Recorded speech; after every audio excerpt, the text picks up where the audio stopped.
Recording in progress.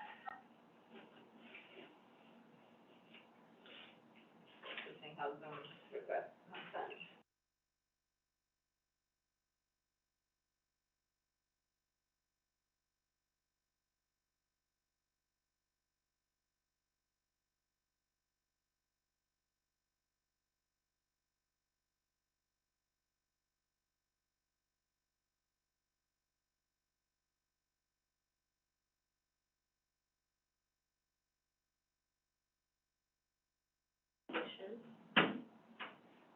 Can you do that again, please? Yes.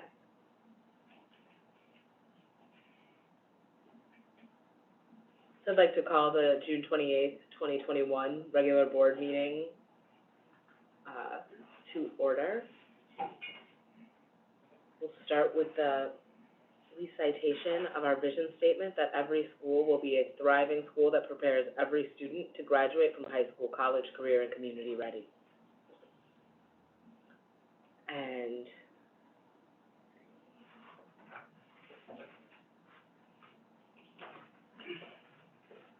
start with general public appearances, Barb.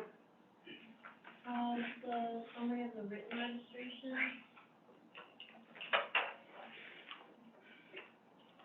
There were 2 written registrations submitted, one requesting the distribution of Reimagining Classrooms Indoors and Outdoors projects be posted on the district's website when they have been determined, and one in support of virtual learning as a best practice to serve some students and as an equity strategy.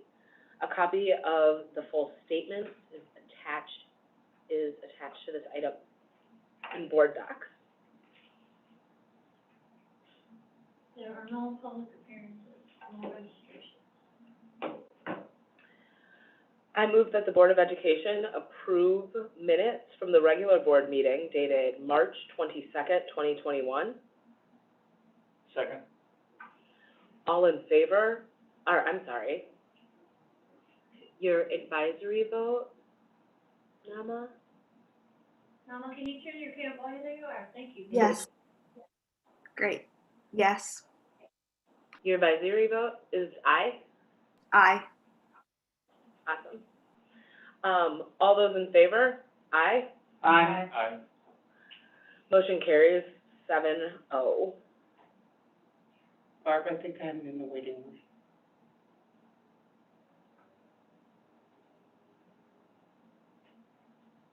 Thank you.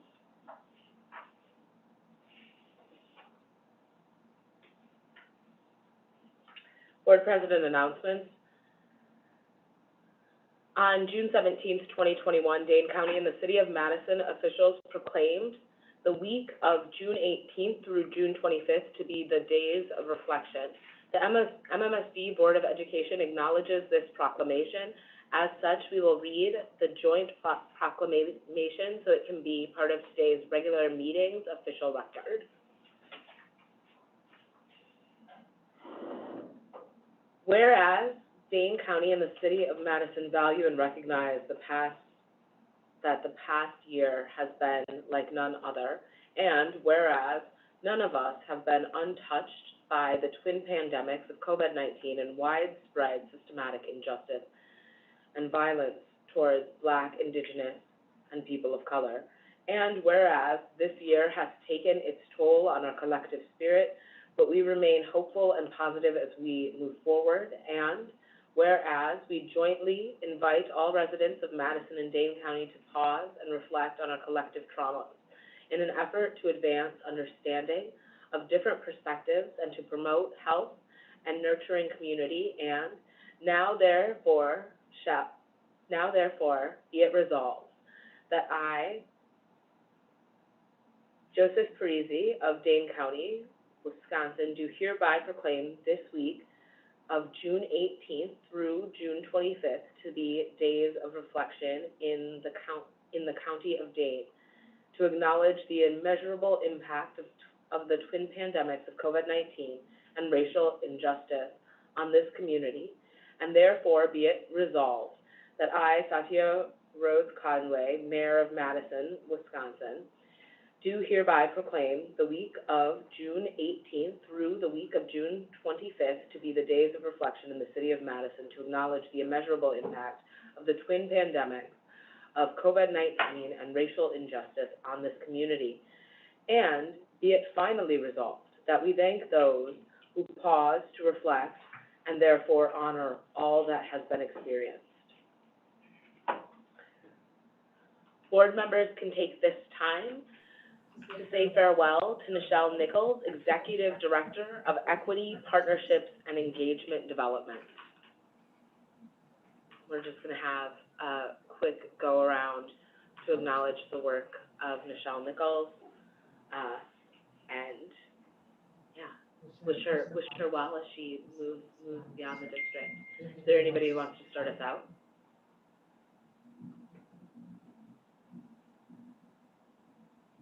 Not all at once, y'all, calm down. All right, I'm happy to start us out. Nichelle, I've known you for far longer than we've gotten to work together within MMSD. You are one of the reasons I ran for school board. You were my proxy candidate.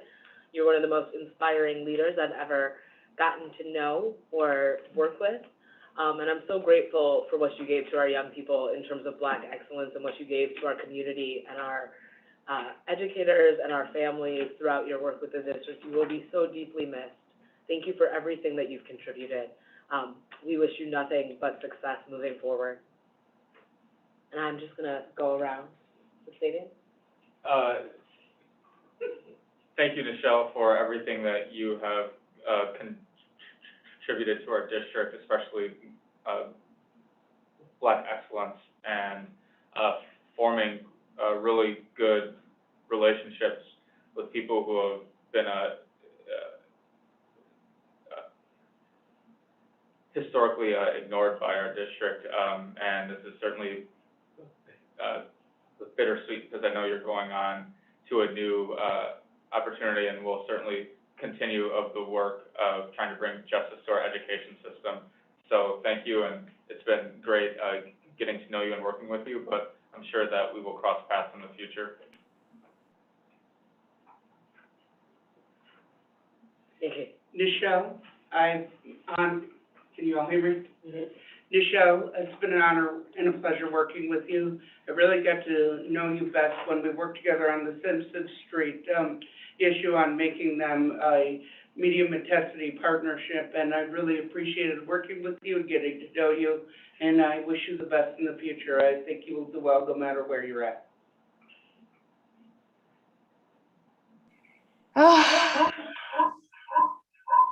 Is that Are muted? you unmuted?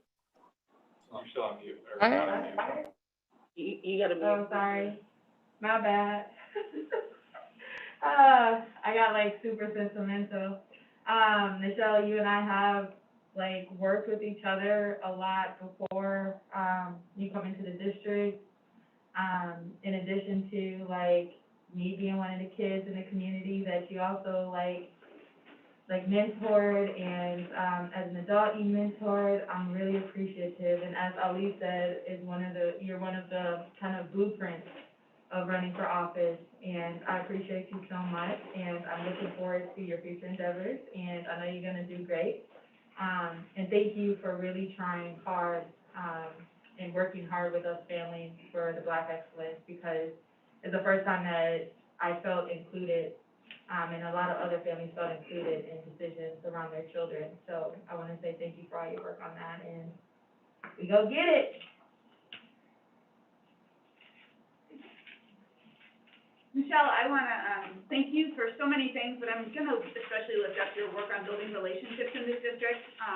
So important, so necessary. Many people, myself included, talk about trying to reach out to all parts of our community to make sure that all voices are heard. You walk the talk. You're out there knocking on doors. You're out there making sure that we're hearing from every corner of the community, and I am so appreciative of that. I couldn't do my job as a board member without that work that you have done to make sure that those voices are at the table and part of our decisions. So thank you, and best of luck in your next endeavors. Ananda? It was really kind of a moment of the past when Ali's early remarks, because I followed, you know, I saw you were running for office, and then I followed you, and then I ran for office, and then the things that we thought was not gonna happen again, it did happen again.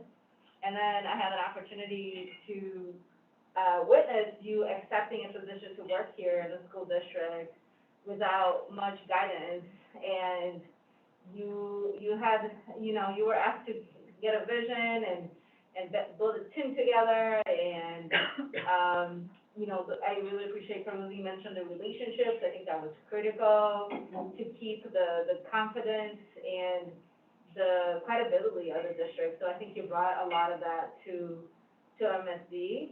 I'm like super excited because I know you're gonna be working with some really amazing people that I honor and that I appreciate. So I'm excited for your new journey, and also like wishing you all the best. Michelle, would you like to say anything? Oh, I'm sorry, Chris. Thank you. Thanks, Ali. And Nichelle, I just want to thank you for your dedication to MMSD over all these years. It has really been inspirational to see what a fierce leader you are for equity. And I know that will continue, and appreciate all the work that you do. Especially hearing the voices of students and families and communities who haven't felt like they've been included in our school district before. And when the Black Excellence work first started, you worked really hard to make sure we were leaving an opening for that to be defined by the community. And I know that was really hard to do. So I just want to say I appreciate the time, energy, and dedication you have given to this district. And I wish you all the best. Michelle, is there anything you'd like to say? Well, first of all, I'm so humbled by this moment. Thank you for doing this. It's always bittersweet to leave work that you've thrown your entire soul and being into. And it has actually been such a privilege to come into MMSD, to learn the systems and the structures, and to figure out where the openings were. Thank you all for lifting up just the way that I tried to lead, leaving space for families and students and community members and organizations to help define the work. And I feel like I've tried to put it all out there with the time that I've been in the district. And I just want to say that as I'm moving on to a new professional challenge, I feel so confident about the leadership that this board has selected. I feel wonderful about Dr. Jenkins at the helm, about the amazing leadership team that he has assembled. I feel like the budget that you all are going to approve tonight, like these equity investments they're key. They're some of the same things that we've been talking about for years in terms of what are the conditions, what are the right investments to help actually create momentum for our Black students and all students that have particular needs for learning to excel and thrive. And, you know, if there was ever a time to leave and to know that the torch is being carried, this seems like the right time. And I'm going to be right here working from Madison. And so I cannot wait to still cross paths with many of you and to be in the community and to root on the success of this district. So I just want to thank you all so much. I'll still be watching board meetings on YouTube and all that other good stuff. Thank you.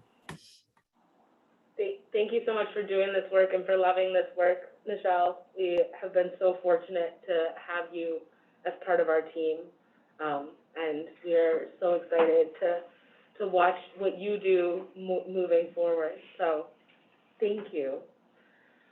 Next, we have the superintendent's announcements.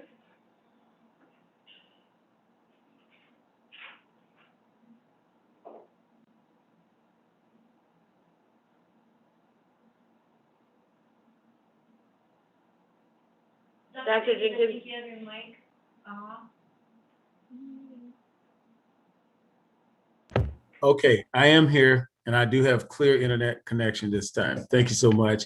I was just sitting here as everyone was talking about Nichelle, and I just be remiss. I have it later on in my report, but I just wanted to go ahead and just say it right here. Nichelle is so huge to our district and to our community. We think just in the district, but no, it's in the community. Every meeting that I've been in, she's been there on right with me and leading me in actually in a number of ways. And so I just wanted to take this time before I start my comments and just say, Nichelle, you know we're going to miss you big time in the district, but I am so confident that you're going to be here in the community and you'll continue to be a voice for our children. And I really love the fact that you're unapologetic about Black excellence and just about our children. And I really do appreciate that and wanted to say it publicly, okay?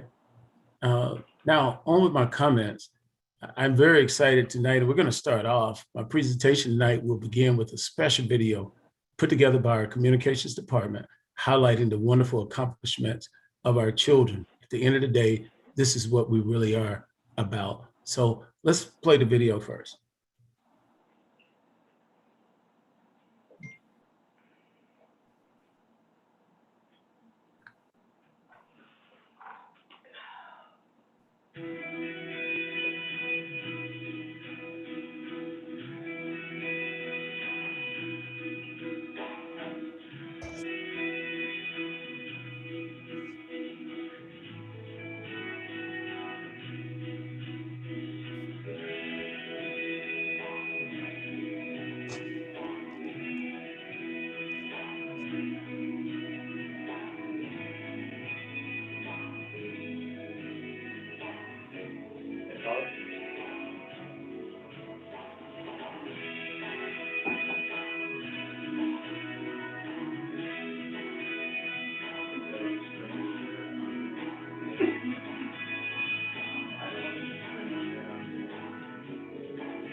Now, quite amazing. I tell you, just knowing that the class of 2020 was a special class, and then coming back this year and seeing this particular class, what an amazing class. They went through all they went through, and still yet they persisted to graduation. It was so wonderful seeing all of our people in the community, the families, their siblings, taking all the pictures. So to all those who had a part in this, the parents, the uncles, the aunts, and all of our community members, I would just like to take this time to just say thank you for what you did this year during this very much an unprecedented year with 2 pandemics going on. Thank you. Now, tonight, we're going to present to the school board our collaborative 21-22 preliminary budget for the adoption. As such, I would like to begin our discussion by highlighting the fine work of our finance department, who have been working collaboratively with our leadership team throughout the budget building and adoption process. In order for us to get to this point in our budgetary process, we have to first thank our community for passing a historic referendum, which allowed us to maintain our strategic priorities. Our community showed up and showed up big as we passed a historic $350 million referendum. At the front of this referendum, there was a lot of individuals who played a big part.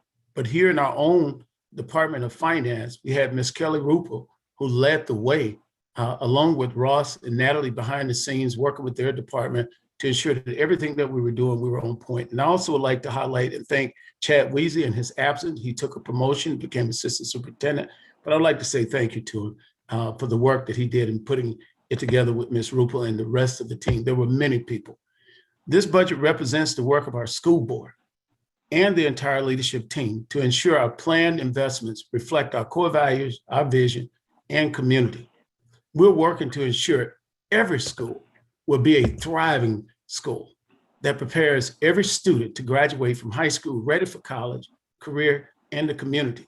Having dealt with this pandemic, we know how important the community is to all of us. So we have to continue to strive to make sure our students are there socially, emotionally, and mentally ready. As part of our equity strategy and retention plan, we have made a strategic financial investment by supporting our teachers with steps and lanes, as well as the maximum base wage cost of living increase for all staff. But this helps us. This strategy clearly allows us to retain and recruit individuals of color in our quest to diversify our staff and remain competitive locally and nationally. This is very important as individuals are straining to get individuals of color. Our collaborative work has resulted in a preliminary budget which embodies our strategic framework goals. We're saying this, but we were able to do it because of the support of the referendum and the collaboration that's going on with everyone. Every child is on track to graduate ready for college, career, and community is a reality in our district.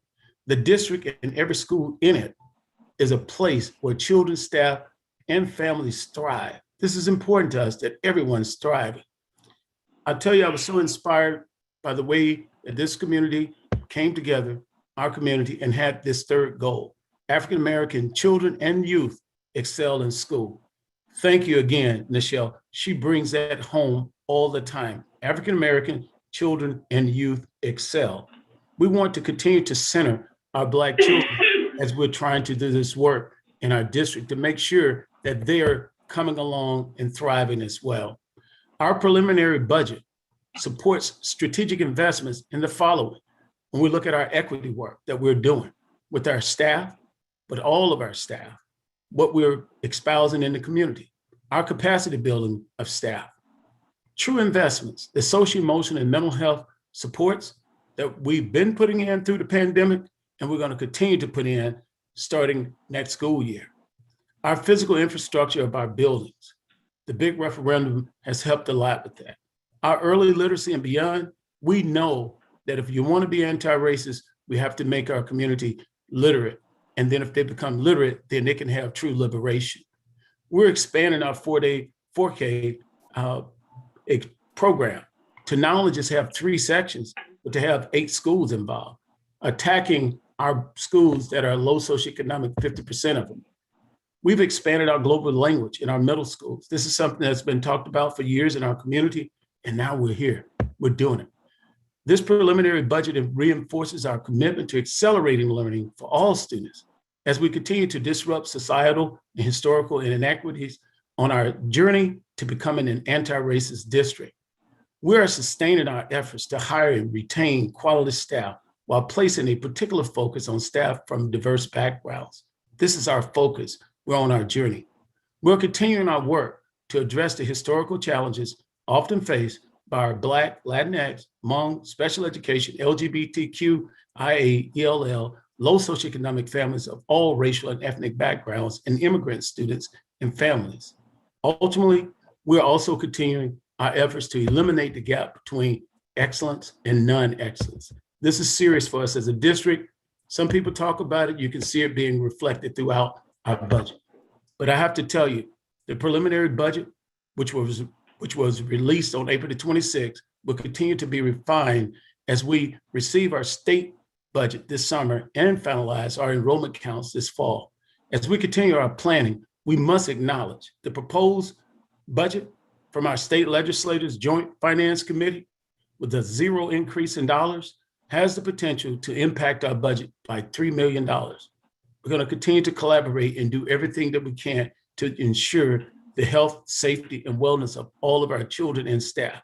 But however, I must say, this may cause us some challenging decision between meeting the needs of our children and meeting the needs of our children. You heard me correctly, meeting the needs of our children and meeting the needs of our children. We're going to have some tough decisions to make if this isn't corrected by the Joint Finance Committee. We are positioned right now to provide acceleration of learning, as well as socio-emotional and mental health supports for all of our students coming out of this global health pandemic. But we also want to lean in to our staff with the socio-emotional and mental health well-being. I want to say thank you to this board for the way that you have continued to stay focused in terms during these pandemic times. We have received important feedback about the preliminary budget from our community. Have we not? I'm telling you, in various forums and focus groups and feedback sessions, one thing about our community, this is Madison. We do give feedback and we're very supportive, but we give feedback. In various Facebook and live stream sessions, we have engaged over 129,000 attendees since December. That's quite a bit, and it was well worth it. We've gone out into our community on the south side and on the north side to have individual conversations with our community members to make sure that we're capturing the voices of everyone. As we move forward, we're excited about just being guided by our strategic framework and our core values. We're in this together while utilizing the resources from the preliminary budget, which align with our beliefs and our values. I say to the Board of Education and to our community, thank you for entrusting us with this huge opportunity to really make a difference here in MMSD. Thank you. All right, moving on to report on items proceeded through the instruction work group held on June 7th, 2021.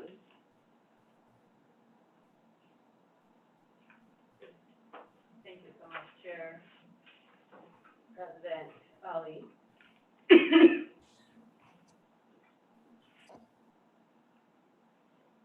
Tonight, I'm sorry. Here it is.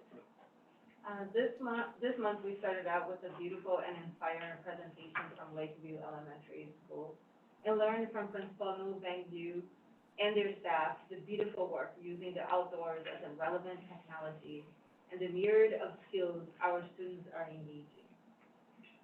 We commended the work of many young people and youth organizations and advocating for LGBTQIA+ issues and pushing us to continue to change our policy and practice. We also took an opportunity to commend the work of our athletic director, Jeremy, for addressing the challenges of this year, and then we are not short of that. We were so proud and celebrate 5th and 8th grade promotion, and also have been working really hard on recognizing 2020 graduates who have missed the opportunity to a full celebration last year.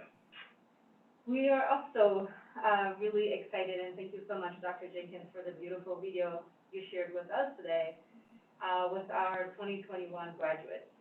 And also the first Pathway cohort. We had about 275 students that were able to finish successfully the program, and also are much more prepared for college, community, and career. We had an opportunity to learn about special education updates and more about the federal and state accountability system and the work Haley and our staff is leading to support our schools. We heard from Gopher staff on how they are implementing the work and how our teachers have been engaging with the support we're providing and the growth they are experiencing. And it's been really lovely to hear from our school staff and see their presentations and get connected to the work in that way. We heard from Dr. McRae on his early thinkings around virtual learning options and had a chance to provide input early on and be an intentional thought partner as we think creatively about the education of our children, and in particular, to debunk myths on what is possible for our Black and brown children. Lastly, we had an important critical discussion on our asset identification, which explicitly describes the outcome of our schools. Lifting the veil of what's really happening in our schools regarding the systemic ways in which we are not educating our children is critical for our anti-racist journey. The instruction work group will not meet this summer. However, we will take this opportunity to rethink the committee and then identify the opportunities and improvements for next year. Thank you so much, President Ellen Monroe. Thank you, Ananda. Reports and items proceeding through the operations work group held on June 14th, 2021. Thank you. So Operations Work Group met on June 14th. We discussed changes to Board Policy 6061, which is our policy on fund transfers. We are delaying the vote on this policy for further analysis and input from our board policy team, Kristen Sabian. We got an update on building referendum projects and fundraising for additional building improvements. And tonight we will vote on fundraising plans for Capitol High and La Follette High School. And finally, we had our final discussion about the draft preliminary budget for the 2021-22 school year, which we are voting on tonight. Dr. Jenkins spoke to this budget in his report, and I want to reiterate that this budget reflects the core values of our district and our community. Without a budget from the state, which we don't have yet, there are still many unknowns in our draft preliminary budget, and I think we need to be prepared to make adjustments as we move into the fall, depending on what happens at the state level. That said, this is a budget that we can all feel proud of, this board, this district, and this community. Dr. Jenkins said, and I will reiterate, that this budget commits to a full step lane and base wage increase for our staff. It makes critical investments in instruction with an emphasis on early learning. It invests in student support, including mental health, counselors, and social workers. It invests in accelerated learning coming out of COVID, as well as continued mitigation strategies to keep everybody safe and healthy. And it invests in restorative justice as part of a holistic approach to safety in our high schools. I want to also, on behalf of the board, thank Kelly, Ross, and Natalie, and everybody in the CFO's office for their tremendous work on this budget. And I'd like to invite Kelly to make a few comments if she'd like to. Hi, Chris. Thank you so much. Great to see everyone. As you and Dr. Jenkins have stated, this is one of the strongest budgets we've seen that supports our students, it supports our staff, and it balances the needs of our local taxpayers. We've put equity first in this budget, and I want to thank each and every one of you for the hard work that you've put forward in partnership with our team to get to the good budget we've been at today. It's important to know that in addition to all of us and the work we've put into this budget, it's incredibly important to thank our community. The budget in front of you today has had more community input than I have seen in my entire time at MMSD. This budget has been built on thousands of pages of feedback and notes from our community collected through the November 2020 referendum process.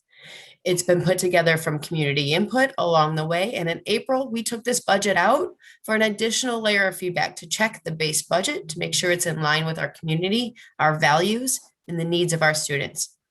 We have then made adjustments since the April budget to ensure that alignment with our community values and the needs of our students, putting forward the budget in front of you tonight for a vote.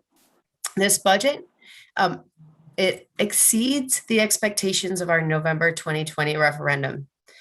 We are outpacing the numbers we gave the community in tax impact by $75, a lower tax impact than we ever would have predicted back in November, thanks to the hard work of this administration and this senior leadership team to make sure that every single dollar went to the highest and best use, and that we internalized and repurposed resources wherever we could to ensure the best budget in front of you tonight.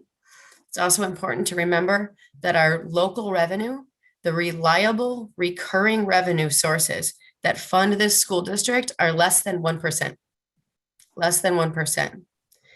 Any revenue we've received that you'll be voting on tonight above and beyond that is one-time, non-recurring, non-reliable revenue sources, either from the closure of TID 25 or from the federal funding. So less than 1% is what we are doing to invest in our students in this current budget. You all and our administrative team has done a tremendous amount of work to make sure all of our investments are in support of students with the reliable resources that we have. And thank you to Dr. Jenkins for the wonderful opening comments in support of the work we all know the Joint Finance Committee needs to do. So I am here for you tonight for any questions you might have, as is Ross McPherson, our budget director, and Natalie Rue, our comptroller. Thank you to each of you for all your time. We look forward to any questions you may have.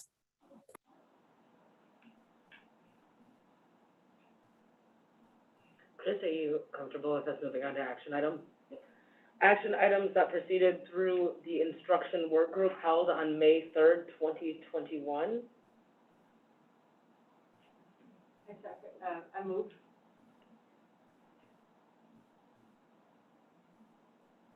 Second.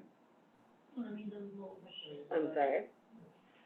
I move that the Board of Education approve the 2021-2022 extension of the Forward Madison Partnership. Second. All those in, I'm sorry. Nama, your advisory vote? Aye. All those in favor? Aye. Aye. Any abstentions? Any opposed? Motion carries 7-0.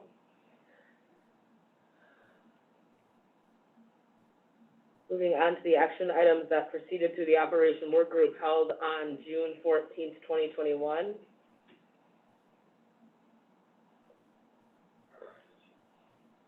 All right. So before we get started, I want to acknowledge that I have a conflict of interest that will limit both how I introduce motions. So Sabian will introduce motions that I can't vote on, and then I'll be recusing myself from a portion of what we vote on this evening. And I'll recuse myself as that portion comes up. I move that the Board of Education ratify the Madison Teachers, Inc. Education Support Employee Association Collective Bargaining Agreement for base wage increase for the period of July 1st, 2021 through June 30th, 2022. Second. Nama, your advisory vote?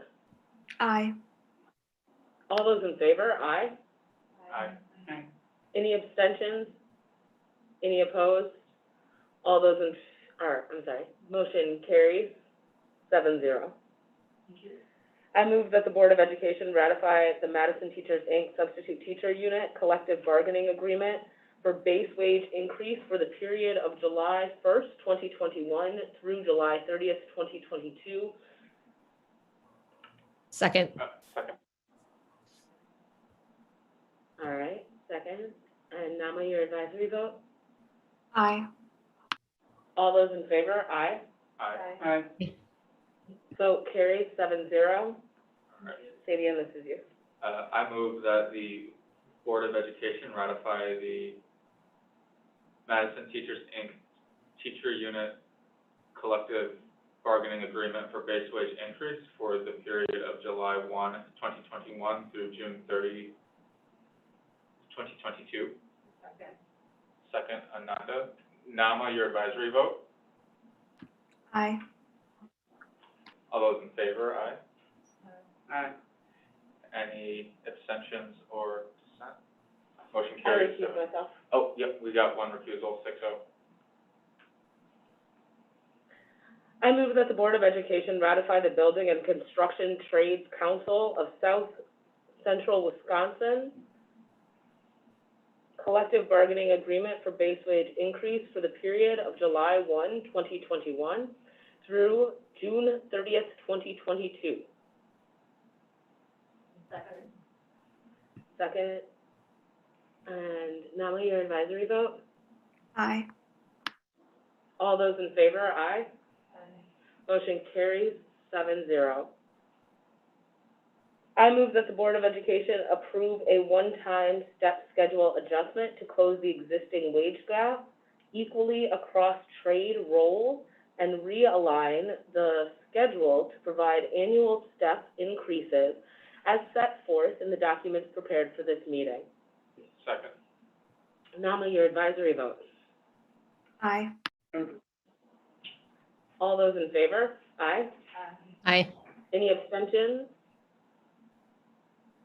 Motion carries 7-0. Oh. Thank you.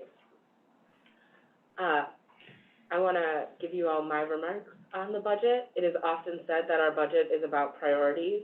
Our priorities here in MMSD shine through the budget in front of us tonight and are in complete alignment with the priorities of our community.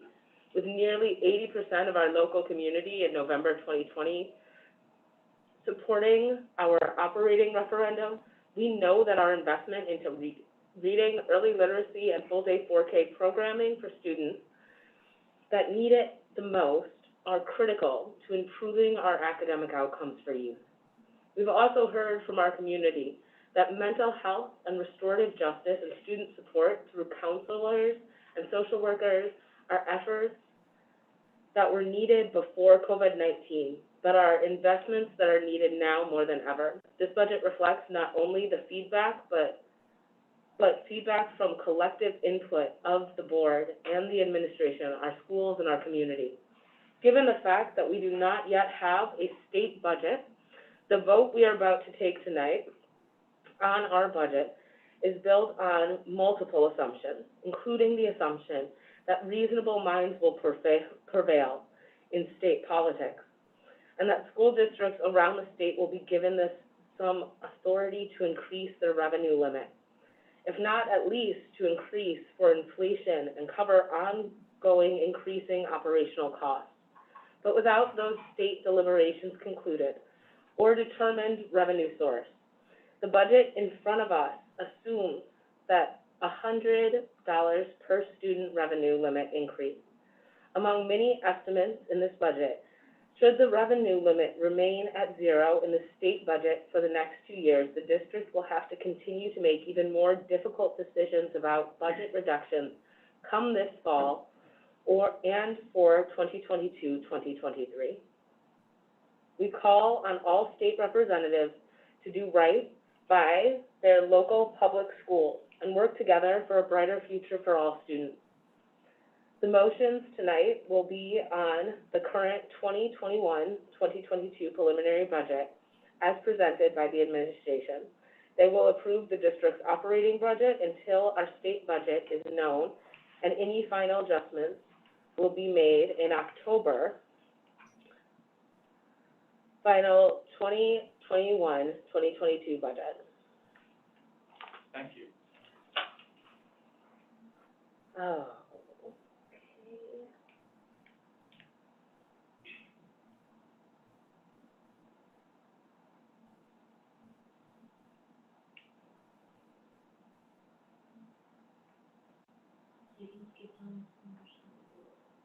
So you can skip down to the motion, not 9-1.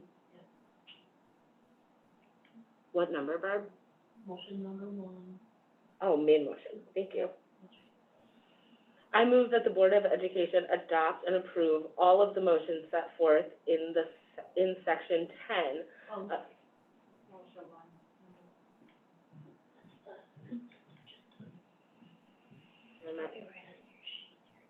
Oh. 7. Sorry, 9. Okay. It is recommended that the board approves and adopts the 2021-2022 preliminary budget as proposed in the total amount of $589,252,793. Yes. Or, yes, okay, or 529,761,706 net of inter-fund transfers, inclusive of all funds with said proposed budget having been identified in the document entitled DPI Preliminary Budget Adoption Format dated June 28th, 2021.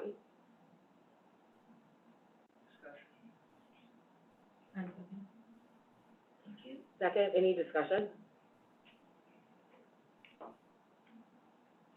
Yes, Sadie and Castro? Yeah, thank you so much. I just want to restate a lot of the comments that have been made, particularly from Dr. Jenkins, Board Member Carusi, and Chair Muldrow on this budget. I think this is a very forward-thinking, responsible document that I think will only get stronger as we continue to work together as a team in the years to come. We are investing in full steps and lanes and full cost of living increase for our staff, from our janitors and teachers.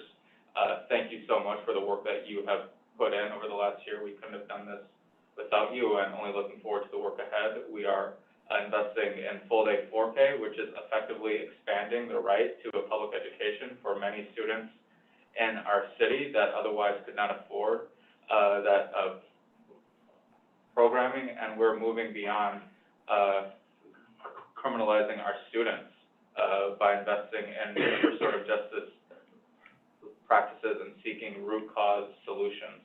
So I think this is a strong document. It's a responsible document, and I hope that our leaders at the state level will follow our lead and put students at the center in a responsible manner.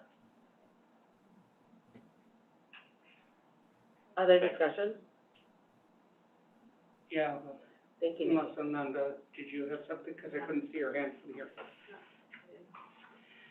I've been back and forth on the budget. I didn't vote for the early approvals, not because I didn't want to, but because I wanted to make sure that the teachers and steps and lane were covered, and I'm thrilled that they are. And I'm very honestly thrilled on that.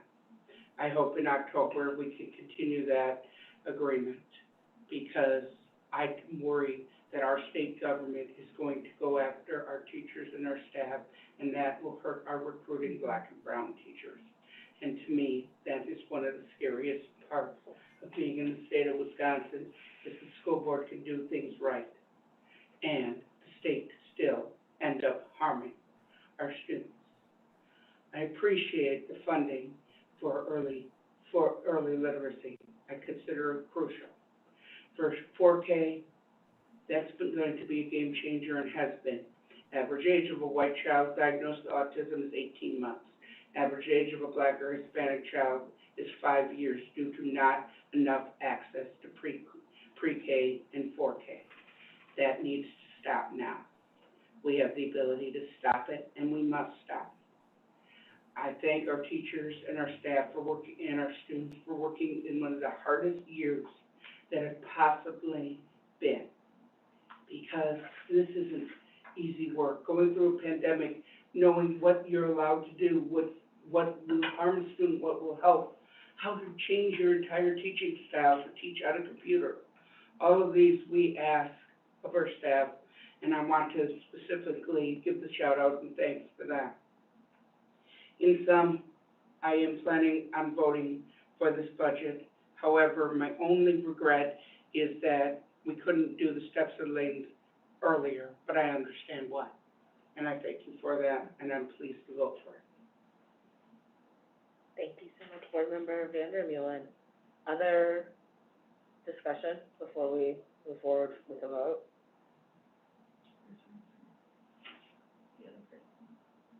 Oh, I'm sorry, Chris. It's okay, I'm a little removed up there from your view. I just wanted to echo everyone's comments and just say how proud I am that we have this very strong preliminary budget that we are going to share with the Madison community and that we are going to vote on tonight.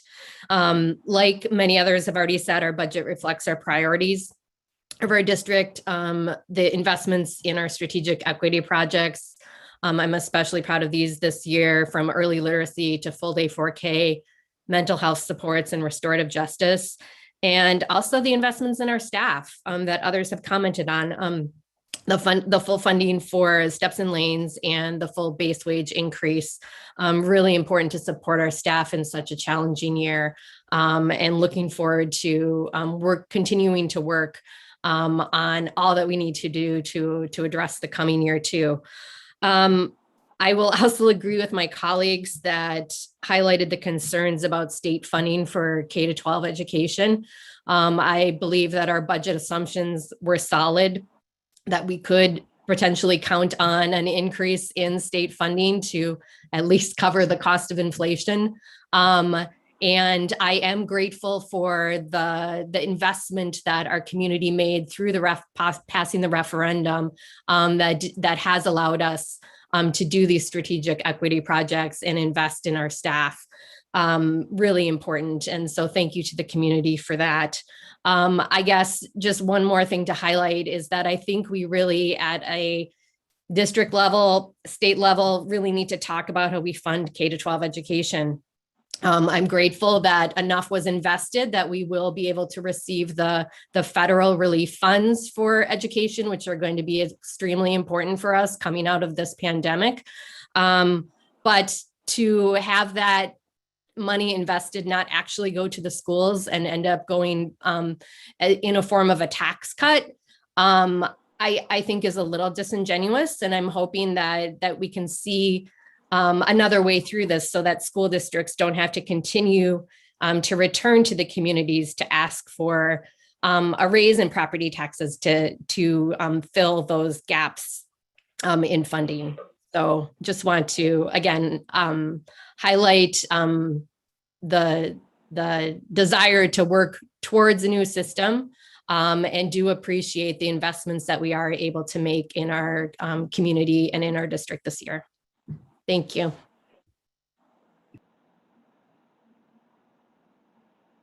Any other discussion? No. Nama, your advisory vote? Aye. All those in favor? Aye. Motion carries 7-0.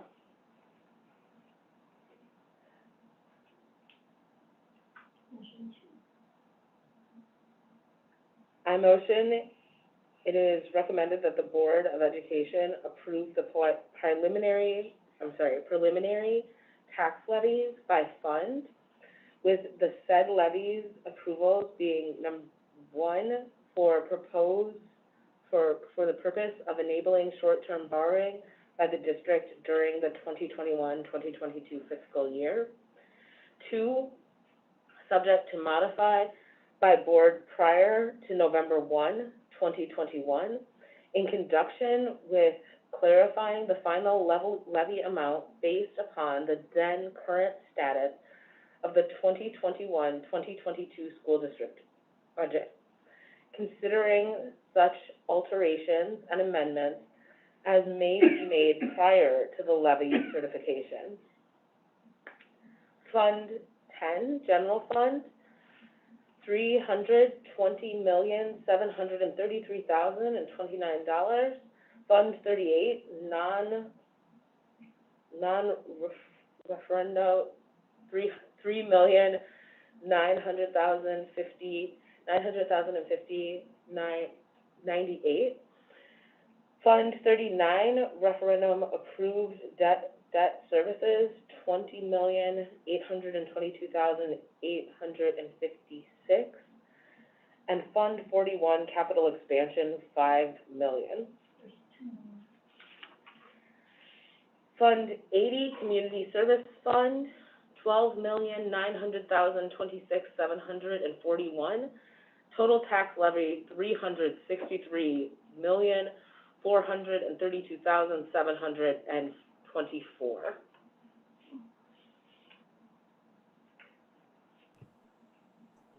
Second. Thank you for all the seconds, y'all. I heard Maya first. Nama, your advisory vote? Aye. All those in favor, aye. Aye. Aye. Any abstentions? Any opposed? Motion carries 7-0.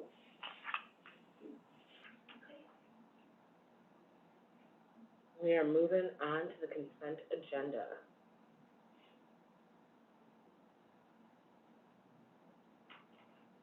I move that the Board of Education adopt and approve all motions set forth in section 10 of the electronic agenda prepared for the June 28th, 2021 regular school board meeting, exactly as said motions are written, by voting affirmatively on this motion. A board member expresses his or her or their affirmative vote on each of the motions consolidated hereby, subject to any express separations that have been made by any member of the school board. Second, Ananda? Any separations? Yes. 10:10, Separating 10-10? 10:23, and 10:43. 43? 43. 23 and 43. 10-10, 10-23, and 10-43? Thank you. Chris? 10-6 and 10-26, and I also am on the 10-43 list. All right. I see Chris Gomez. Chris? Thanks so much. 1028.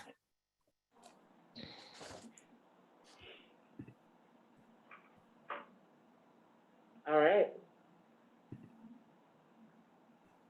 We will vote on the remaining motions.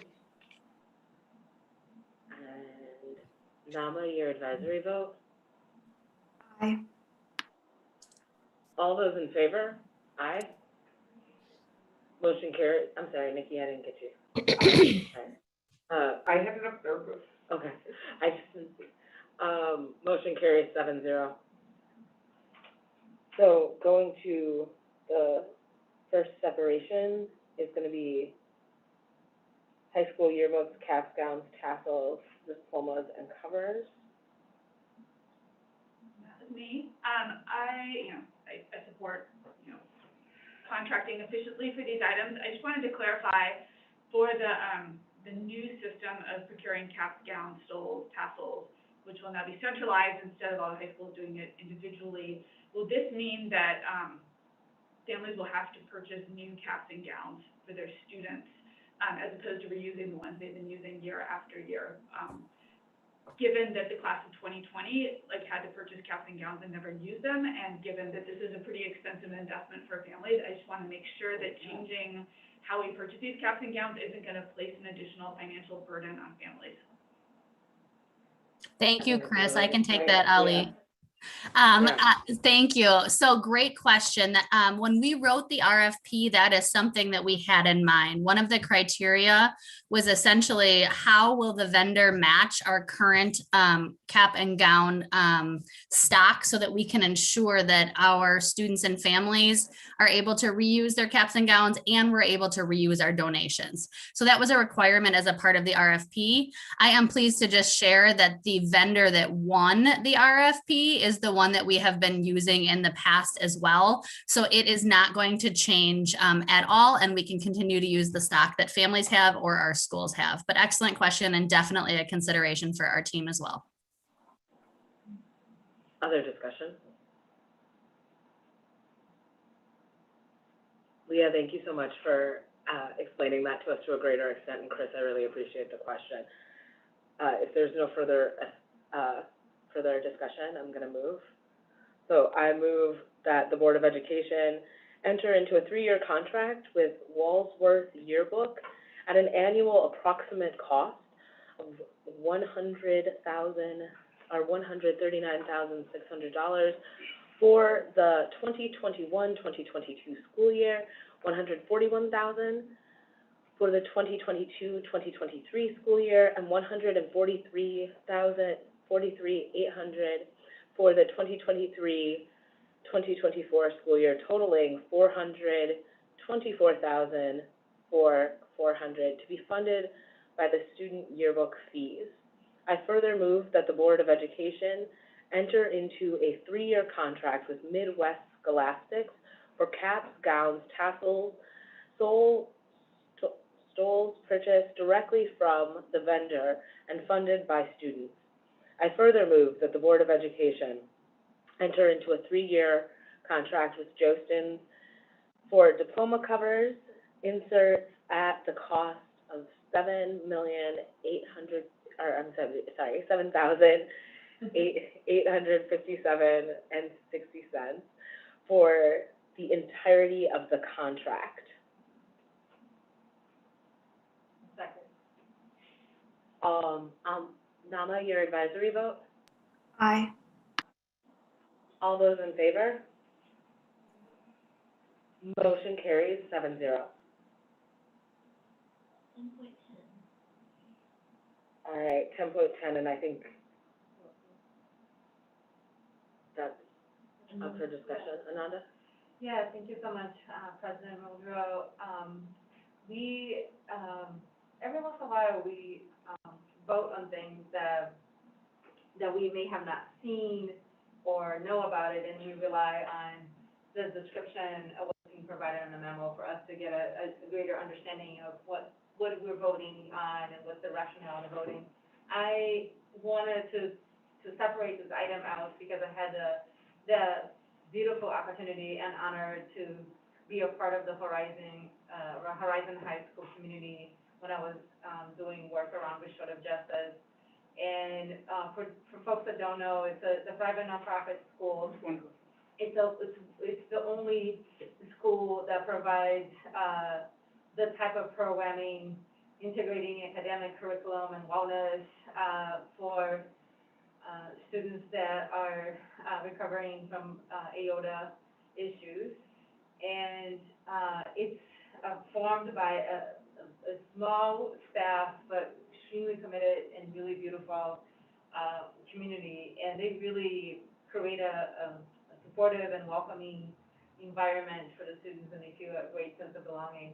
I felt really honored to be part of that community a few years ago, and extremely honored again to be part of the decision making on and honoring this request for funding. So thank you so much, President Muldrow, for allowing me the opportunity to speak a few words about this program and the school. Any further discussion? I move that the Board of Education approve entering into a contract between Madison Metropolitan School District and Horizon High School for the 2021-2022 school year at a minimum of $81,000 per year and a maximum of $113,000 per year, dependent on enrollment, using the student and staff support. I'm sorry, I have to finish it, but I ran out of breath. 2021-22 general operating budget, and thank you both Nikki and Ananda for the second. Now your advisory vote. Aye. All those in favor? Aye. Aye. Motion carries 7-0. 10.23.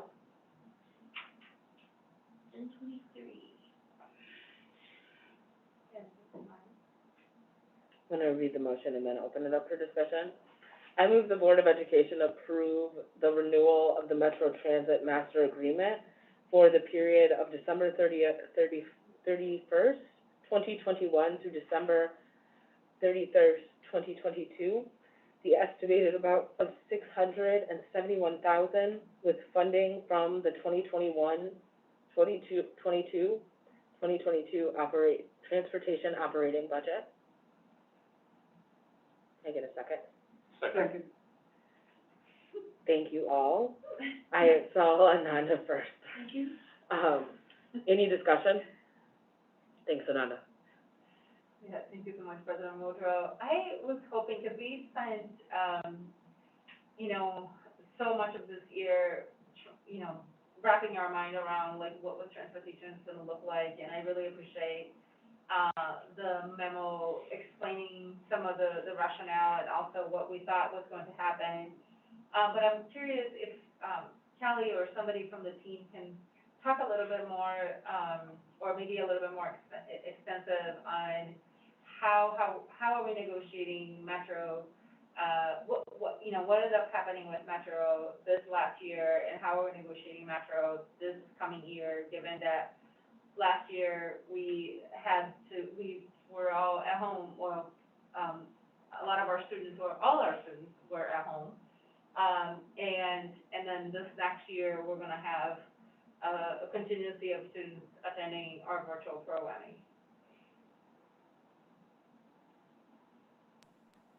Hi, Cedric. Hey, how you doing, Ananda? Really great Good. question. Really great question, Ananda. Mick, if you want to chime in for 1 second, just to give us a little deeper clarity around the rationale.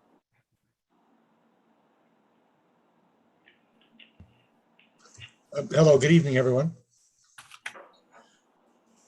So there's I guess just to start out, there is some uncertainty with what we're truly going to experience. And this last year, only having basically 30 operational days did make it difficult.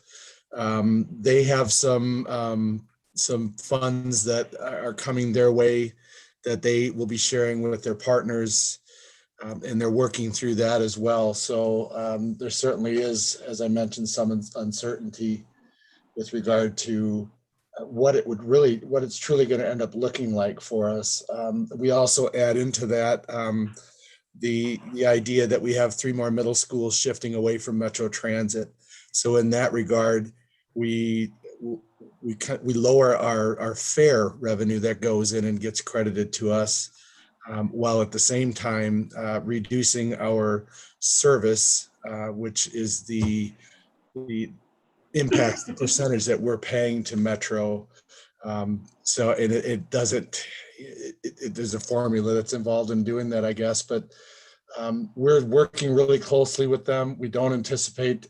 We would anticipate that it's going to be lower. But we don't anticipate certainly it going higher, but we're going to have to continue working with them through that process as they continue to look at how they're going to be sharing this responsibility across all of their partnerships, or what they call partnerships. So I'm not sure if that answers your question.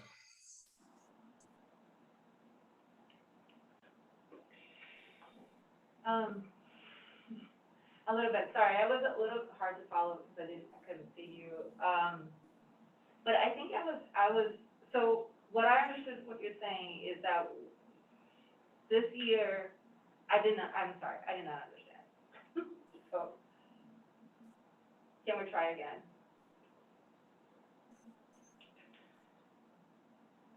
Let me chime in for a second here, Mr. Hodo. Why don't you share the piece in terms of how we're recalibrating, and they're going to be recalibrating because everyone's going through the pandemic in terms of where we are. If you're locked in a contract right now, it'd probably be best. And Kelly and I had this conversation that brought it to the board earlier as well. If you're changing right now, you may run into higher rates later. So it's best for us right now to recalibrate what just happened over the pandemic. And if you want to pick up from that piece, and you or Kelly went on that, but it was best for us to stay now, then go back out for the RFP. Ananda, would you mind restating your question? I do want to make sure we get exactly to your question. Yeah, I read the memo and I was just, I know this question has come up before in some of our board briefings around like what ended up happening last year with our transportation contract. And then now, given the next year, we are going to have a contingency of students that are going to be attending our virtual program. I'm looking to kind of get an understanding of like what's happening this year and then what's happening next year.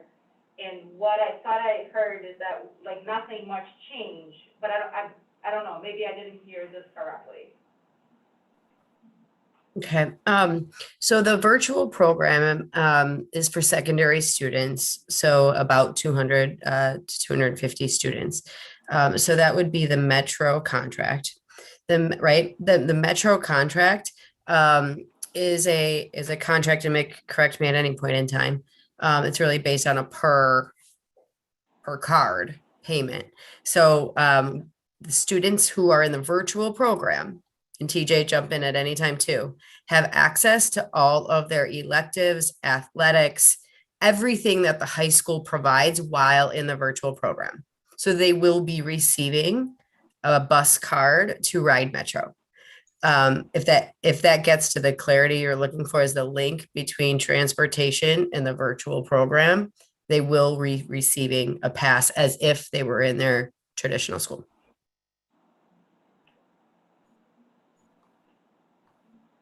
And Kelly, that is correct. So all services, the students will still need to be able to have access to them, including like extracurriculum. If they're in sports, music, anything of that nature, they still need to be able to get back and forth between the school and home. And I do apologize. I think I misunderstood your question. I'm very sorry.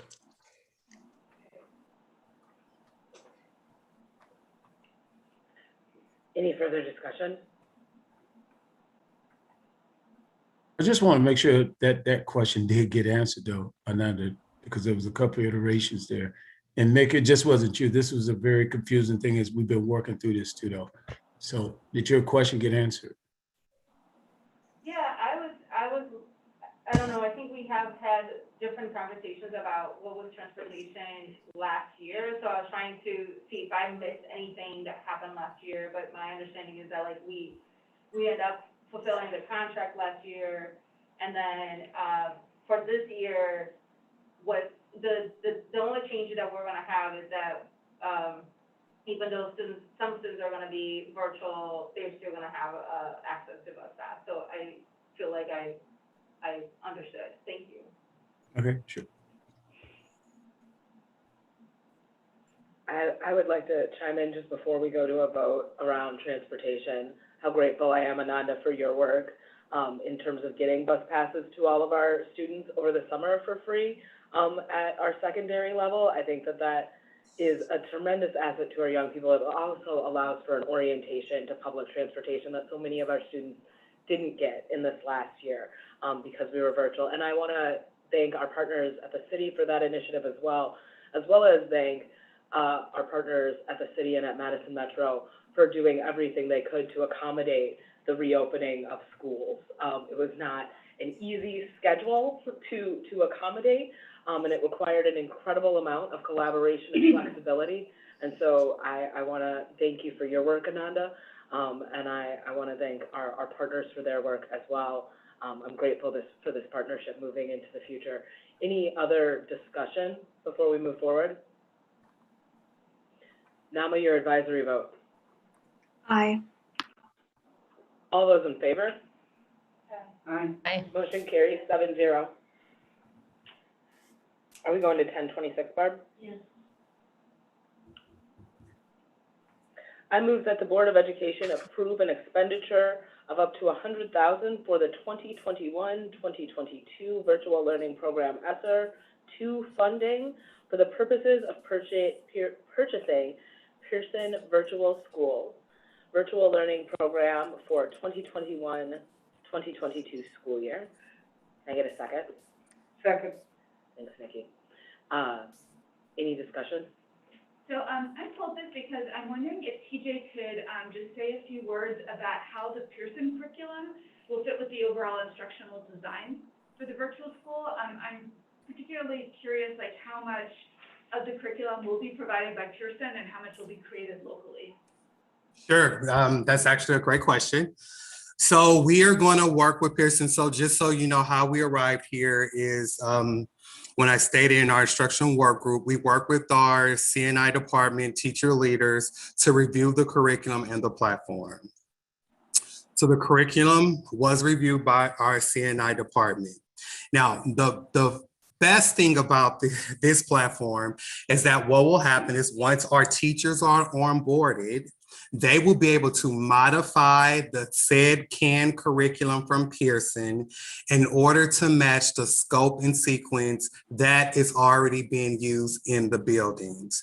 So the teachers have total autonomy of the actual curriculum of what's in it so that they are able to modify and adjust the curriculum to meet the needs of our students.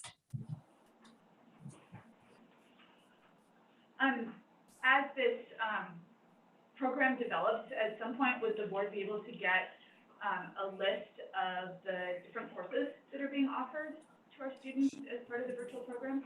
Absolutely. Actually, I am working to finalize the final courses now. The reason we are in a finalization stage is because we are working with some of our high school schedules to determine those courses.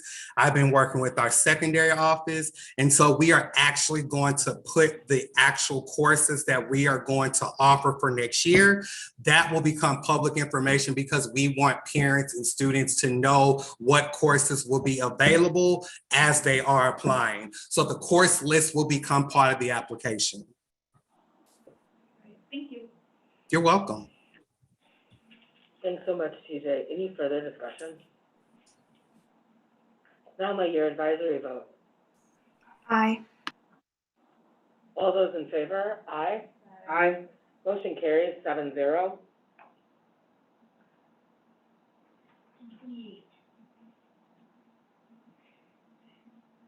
Is this our last separation, Barb? No. We have one.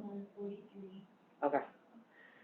I move that the Board of Education approve the purchase of the Achieve 3000 online platform in Spanish and English in the amount of $856,135 to be paid from the 2021-2022 Curriculum and Instruction CRLM Fund.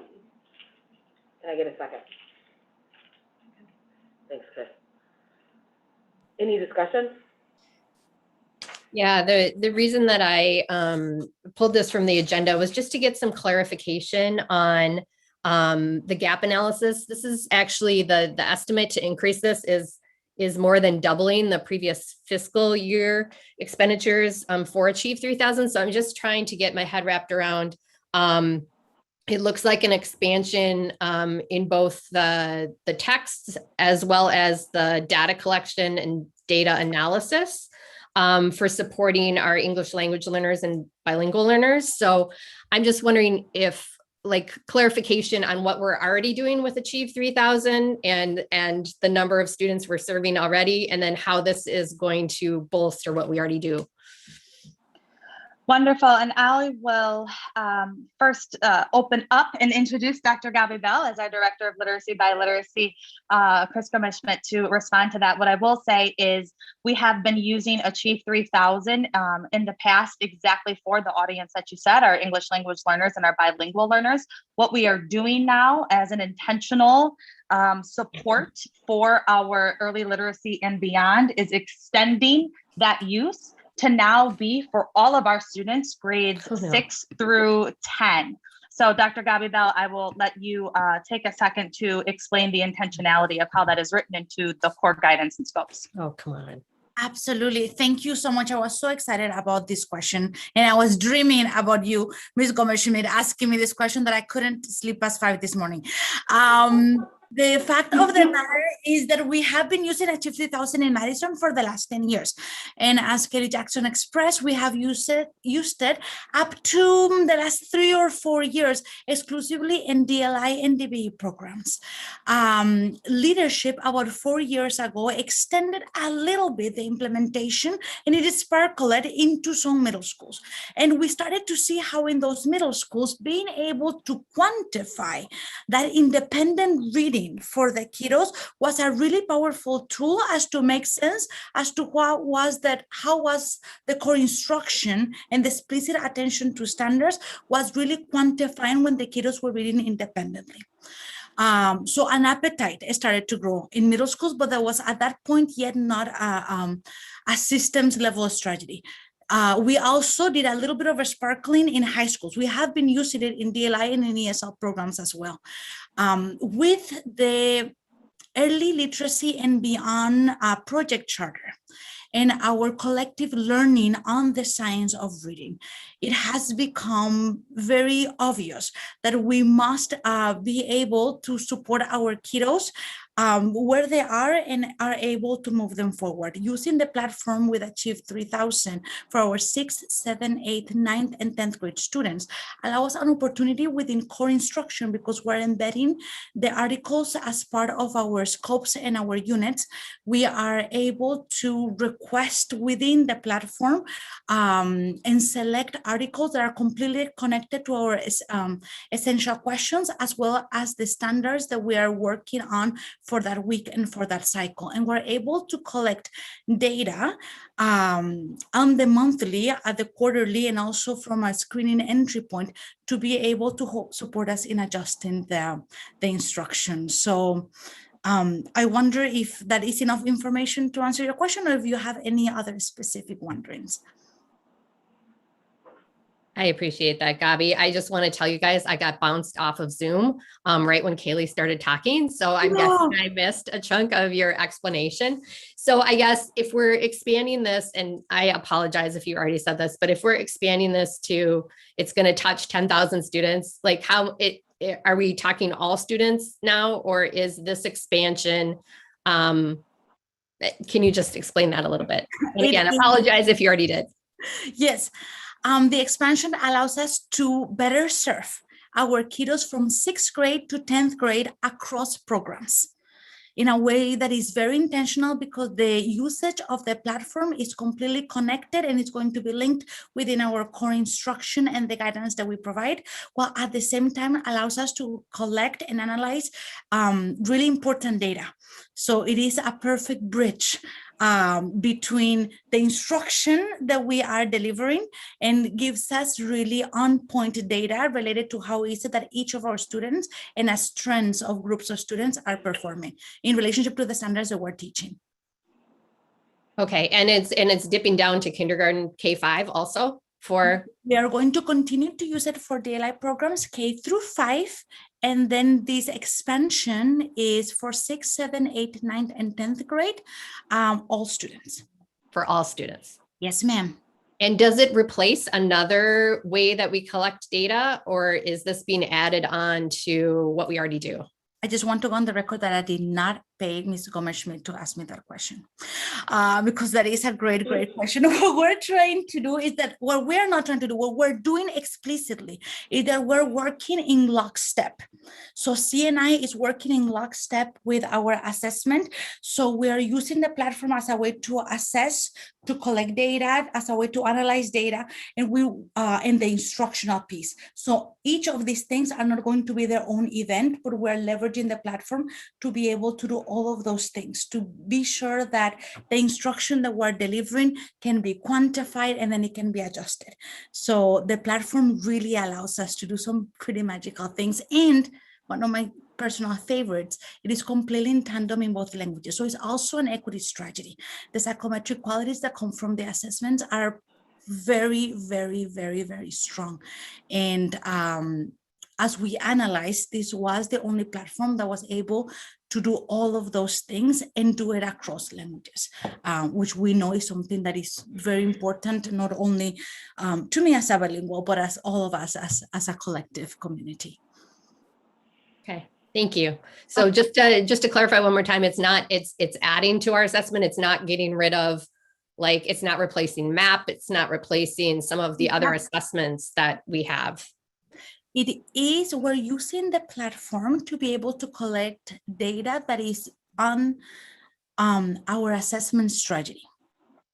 So we are also using it, we're using that same platform to be able to guide and support instruction. So we have not engaged in MAP, for example, in the district for a few years. The platform is seamless and it allows us to collect data at the screener level and at the interim in a way that is really connected to the instruction. Is very, very efficient. Yeah. And I would also just like to lift that it is not simply a tool to gather data. That's an added bonus. That's a benefit. What it is, first and foremost, is a supplemental instructional resource that gives grade level, standards aligned, rich, complex text to our students in which they can engage in every single day. We will be writing them into the scopes on the weekly, and we will then also be able to, on the monthly, analyze that data. But before it is a source of data, it is a supplemental instructional resource that we will be building into the scopes to better ensure across the board that 100% of our students have access to grade level aligned complex text, as well as grade level rigor, standards aligned text-based questions. So it's first that instructional resource that kids are engaging in, students are engaging in regularly. Secondly, it gives us incredible data to respond to. Okay, thank you. I'm hoping that at some point we can talk maybe in one of the work groups just about to get a more comprehensive view of this so that we're not doing this through the consent agenda as you're needing things to be approved. Just, yeah, to better understand that. And I really appreciate you answering that question.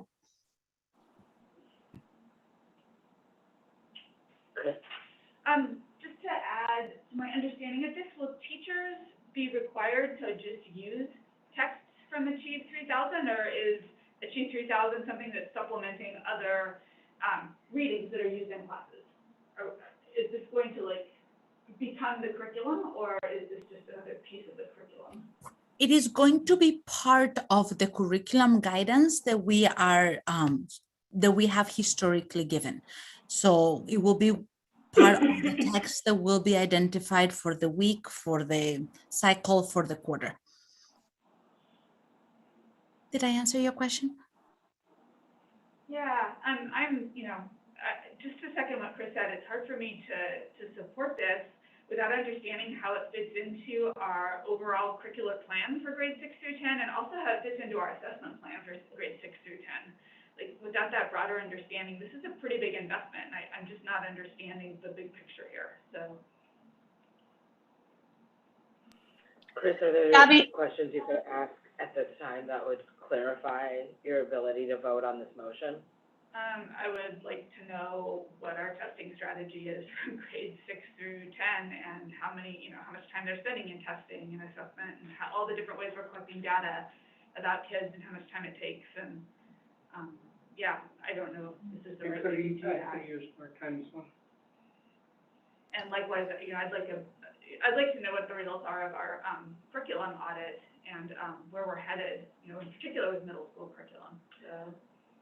Can I ask what would happen were we to table this item in order to have a more expansive conversation? Chris, I appreciate all of what you just listed, but I do think that that would require that we engage in a pretty thorough dialogue right now.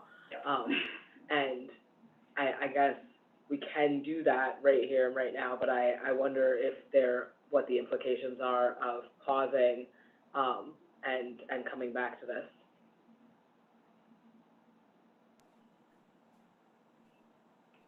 We are certainly happy to engage in that conversation. The entire curricular plan for next year is written, and we are happy to engage in that conversation. I would also just like to lift that Achieve 3000 is not testing.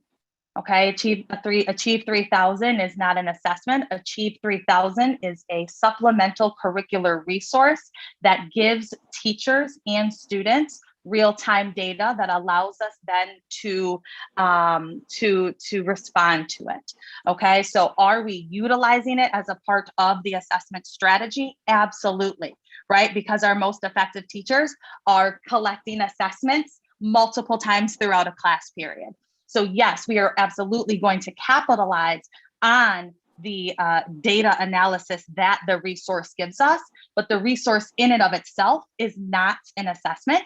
It is first a supplemental resource that ensures our students are engaging in topics and articles and standards that are aligned to the learning aligned in the scopes. Dr. Pryor, I see you have turned your camera on. Oh, yes, you touched on it a little, Kaylee. I just wanted to lean on the fact that it is more of a supplementary strategy that we're utilizing. The ultimate task of teachers is to get students to become independent and become vested in their learning. And so as we think about this platform of Achieve 3000, it allows kids to really engage and work on their individual skills at their own pace, if you will. When we think about the accelerated learning program, this is a great supplement for that program if you want to think of it in that way.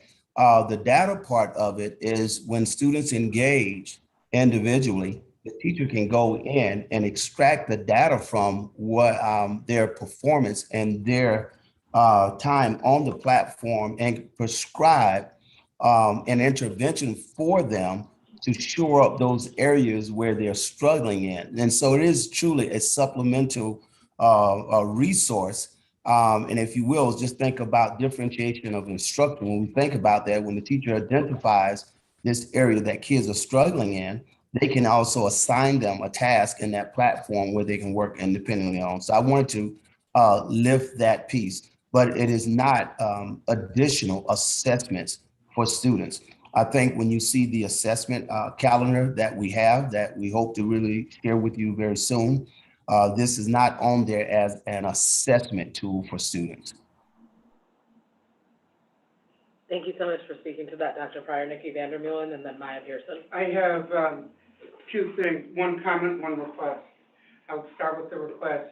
I would request that this be tabled to the next meeting. The reason I request that is because, one, I'd like to see the additional data, but two, I'd also like to see the special education data, how they are going, how accommodations are made for our special ed students, both those who are in DLI and those who are not in DLI, and whether or not that software can be accommodated for those learners. And I don't have that information at this point. All right, Nikki, do you want to ask the question around that information, or you? I'm asking the chair if we could table it for the next month. Thank you. I will take that into consideration. Maya? I just wanted to just make a note that it has explicitly been said that this is a renewal like 5 times in this proposal. And so this is something that we're already utilizing. So I'm not exactly sure why there is this debate about it. As everyone has already stated, an instruction team, that this is just expanding it a little further so that it can give assistance to more teachers to help with assessing within their classroom where their children are at, and then also assisting the child to be able to know where they're at, is what it sounds like. So I would not like to table this. Can we just set it forth? But then I also think that the question that Ali made about like what happens if we don't vote on it tonight, is there an issue with how we can support our children coming up in the fall? If not, I mean, if we need to table it, we can, but I really think that the conversation is kind of a little much over something that I think that it's a renewal. We're not necessarily making a new item. This is something that's already being used, that the instruction team thinks will be useful in utilizing in a larger realm. And so that's my comment. I'm sorry. Don't apologize. Yeah, so I share your feelings, Board Member Pearson, around being prepared to vote for this. And in some ways, I'm very excited about the opportunity to vote for this, in part because we have a series of dual language immersion elementary schools. And we don't have consistent curriculum across the district at the middle school level when we're talking about world language, or when we're talking about how to connect the dots between our dual language immersion students and their secondary experience. And so when I was looking to this, I thought, oh, this is kind of an initial step in that direction, and towards in terms of systematizing consistency across the district. And we've talked about this before as a board and an administration, how that inconsistency across the district at the middle school level really produces different outcomes at different middle schools. And so in order to provide consistent outcomes, providing consistent supports to teachers and to students, I think is definitely a part of that, and that's part of the reason I am prepared for this vote. Although I think the questions of my board colleagues are valid and relevant, and having an expansive conversation about this could be, entirely worthwhile. Ananda, I saw your hand up. Yeah, first I wanted to comment on the request to instruction work group. I think there, a few of my colleagues want to put an exhaustive list for that work group, and I wanted to remind you all, like this year alone, we have had very long meetings.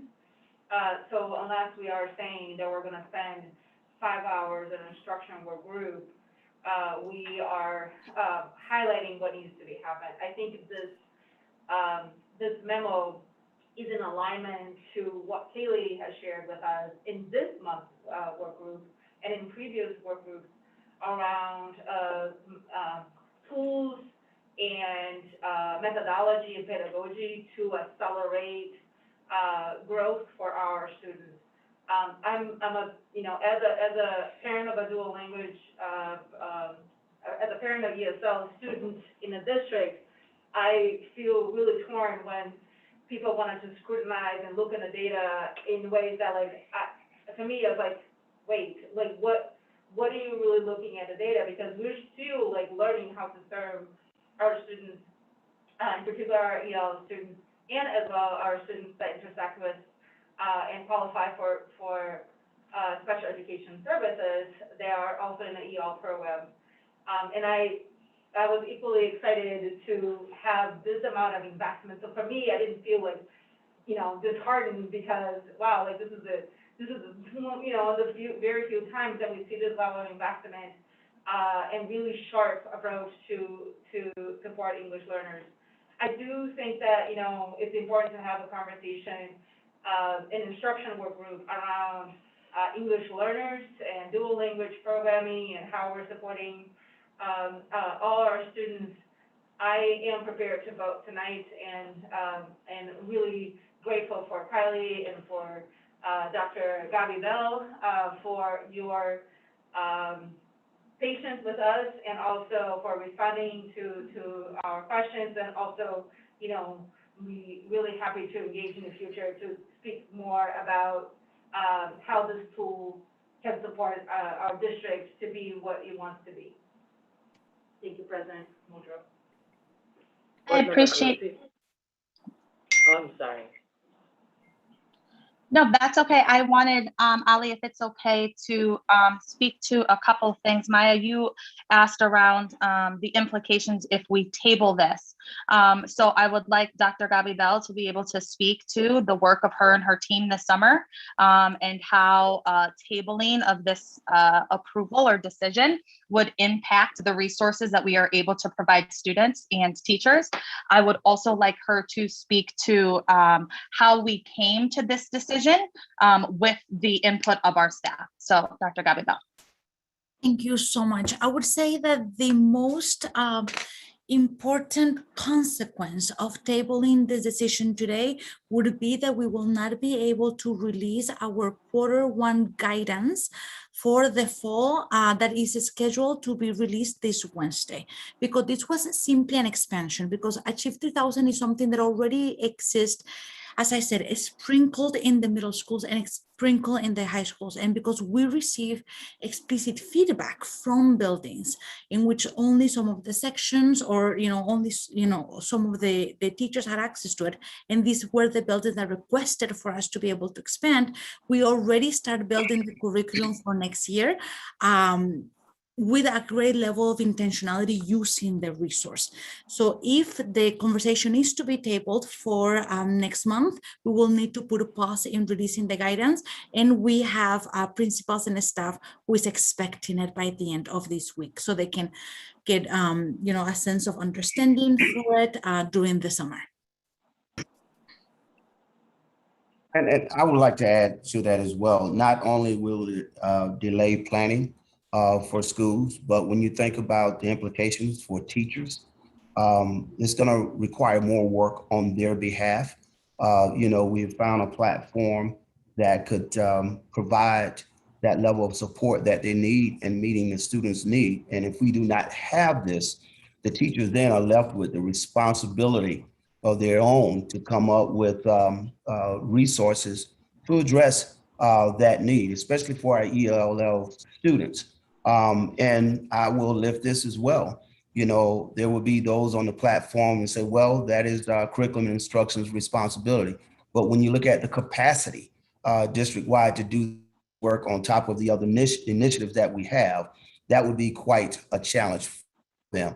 And so, you know, to that question, to that point, I would like to, again, lean in and propose that we do vote, and hopefully we'll vote in favor of this. And then what we could moving forward, just make sure that we have an intense monitoring process where we can report out to you either quarterly or monthly or whatever, you know, is required. I would also like to lift that we have already embedded in the chief of schools work to make that a priority. They are working with their building level leaders to ensure that we're implementing this, continuing the implementation for some and continuing for some and then implementing for others with fidelity. It is a great program. I've used it in the past. I've yielded great results, and I'll be very transparent in that the times when we started using it at the beginning, when we were not doing it with fidelity and being intentional about it, we did not see the results that we wanted. But when we changed our practice and we leaned in, I can assure you that we saw great, great results. And when you consider the data around our ELL students, you know, we've been underserving them for a while. And I do think that this is an equity strategy for our ELL population, as well as all our other students, especially for ELL though. And so thank you for your time. Dr. Jenkins, I want to recognize that I've seen your hand up for a little bit. Would you like to chime in?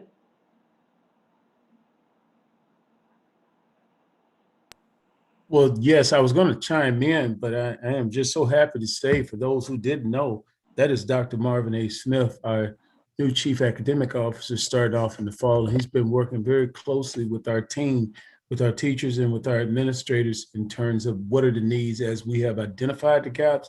And I think anything that I would say would just be a waste of time, because I thought he spoke to it eloquently and given his personal experience in turning schools around and of that nature. But I do think this is a worthwhile discussion to continue to have in terms of not just Achieve 3000, but other things that we are bringing forth. But the gaps have been analyzed and we've been charged with moving the work. This just had an extension of the work that was going on. And so I appreciate Dr. Pryor's comment, and I'll rest right there.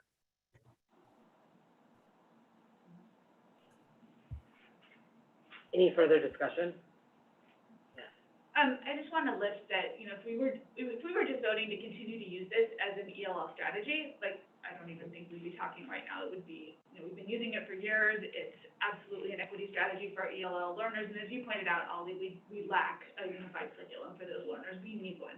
The fact that, however, that we're scaling this up in a pretty significant way to make it a universal strategy for grades 6 through 10 without an analysis at a level of depth that I would want to see is, I'm struggling with that. You know, on one hand, if I vote no on this, then we're denying our ELL learners the resources they need and the curriculum they need. And yet to vote yes on it without that analysis, to me, sets a precedent. So I would just like to say that moving forward, if we're going to scale up strategies such as this, we get, you know, it doesn't necessarily have to be a work group discussion, but at least a written analysis of how that fits into our overall instructional strategy for the grades affected, and how, you know, in this one, since it does complement our assessment strategy, what that looks like. You know, moving forward, I would like to see that. No, I think those are excellent points, Chris. Thank you. Maya? I have a question. Can Kaylee or Dr. Gabby, can you speak to the success of this program that has, you know, on a smaller scale, how successful it's been? I did see in the memo that a note was made that the teachers and the support staff and everyone involved that utilizes this program is requesting this. So if you can quickly just speak about that, that'd be great, because I think that that would answer some of the questions of how we can vote today. I would say that the experiences that are closest to today that I would like to lift in order to answer that question are really related to our current reality in the middle of a pandemic. The use of Achieve 3000, not only in our DLI programs, but in our middle schools and the high schools that are currently using it, have allowed our classroom teachers to be able to quantify how is it that the teaching that they are doing is transforming into learning for students, because they are able to leverage the platform in a way that allows for absolutely every single one of the kiddos to have access to the same text, but they are there at the instructional level, while at the same time being able to answer text-dependent questions that then they can analyze and check and see, look at that. We have been working explicitly on the standard 2. I assigned an article where absolutely every single one of my kiddos can read that article independently. They can answer text-dependent questions. And when they're done doing that, I can look at the answers and I can go back and understand who is it that needs me to do a little bit of a second passing, how many of my kiddos already got it, and for whom is it that I need to do some one-on-one time. So especially over this last year, the platform has become quite important. We collect data and we have a link for feedback in all of our weekly guidance. And it is through that feedback, for example, that we had increased the number of articles that we were using in the guidance in some places, while in other places where they did not have access to the licenses, we needed to struggle and look for something else. So asking for the support, for your support tonight, is an equity strategy, because it would allow us to be able to do that in a way that is systemic for absolutely every single one of our kiddos, 6 through 10. Gabby, thank you so much for speaking to that. Nancy, I know your hand is up as well.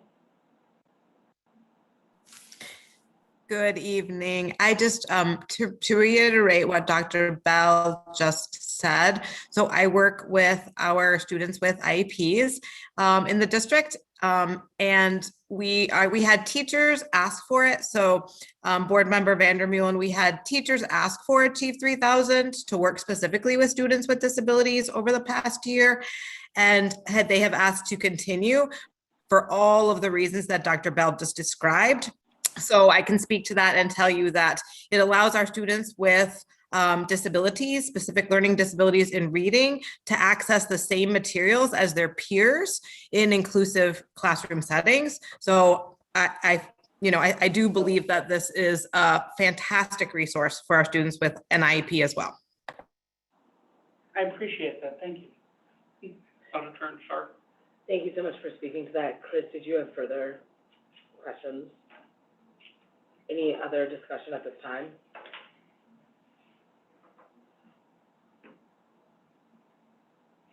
Now your advisory vote? Aye. All those in favor? Motion carries 7-0. 10:43. Dr. Modrow, before we move to 10.43, I meant to separate 10.42, not to change any vote, but to ask permission to speak to that donation, if everyone is okay with. I think that's fine. I want to check with Barb around. Comment. It's just a Yeah, quick comment. just a comment? Okay. Yeah, one of the hardest things, for me, as a school board member, is when we lose one of our students. And it was such an honor, and feel really humbled that, the family, of our student Jocelyn decided to, support, her memory, supporting our students, supporting our district in her memory, and donate us, $10,000. So I wanted to publicly thank Michael Gannon and the entire family for, expressing the love for your daughter by supporting our public schools. So thank you so much. And thank you, President Woodrow. Ananda, thank you so much for bringing that to our attention and highlighting that aspect of the consent agenda this evening.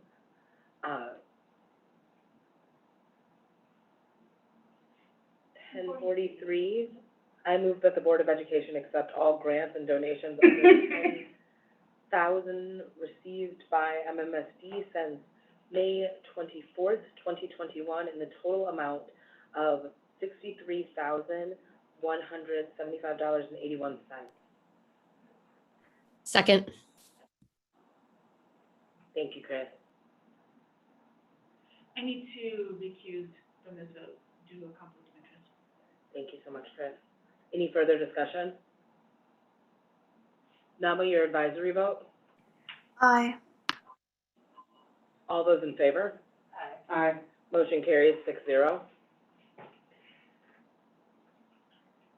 I would like to take your attention back to item 9.2, recognition of Kelly Rupal, now that we're pretty much done with the financial transaction. Thank you. Thank you so much, Barb. So I want to give everybody an opportunity to recognize our CFO, Kelly Rupal. I'm going to ask that we just go around starting with Chris Gomez-Schmidt so that I don't forget you again. And we'll make our way around the room. Kelly, I just want to say thank you so much for your dedication to this district. The work that you have put in over the years, and especially these past years where you have been in charge of budgets and finding efficiencies and helping us really strategically figure out how to make our budgets reflect our priorities. And you've been really dedicated to that. And I think I didn't realize, I realized how complex the budget was, but in watching the process last year with the two budgets running simultaneously, all your work with the referendum and the budget this year, it's so appreciated, the work that you do, and you'll be missed, and best of luck in your next adventures.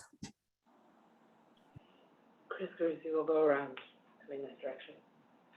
Kelly, I just want to thank you for so many things, but in particular in the really good partnership we've had this year, in my relationship with you as Operations Work Group Chair. I don't know if this happens in every school district, but here in MMSD, our CFOs, at least as long as I've been watching, have been highly engaged with the community, and you have kept up that tradition in a way that I think is mind-blowing. I don't know if anyone has totaled up the number of community meetings that you have gone to, whether it's to get feedback about referenda or to get feedback about budgets, but I'm sure it's at least hundreds. And talk to thousands and thousands and thousands of people. And that has made such a difference to this district. That has made our decisions better. It has grounded our decisions in the needs of our community. And it has also built support for public education across our community. And I really want to thank you for how much you've gone above and beyond to ensure that, you don't just balance the books. You keep public education at the forefront of this community in a way that I think we all owe you a great deal of gratitude for. I also want to personally thank you for everything you've done over the years to help me understand school finance. It's incredibly complicated. On top of that, tax incremental funding, you've always been willing to drop things, to sit down with me and talk me through things that are complicated. I feel like I'm a better board member because of your time and attention. And you're going to be missed. Thank you very much.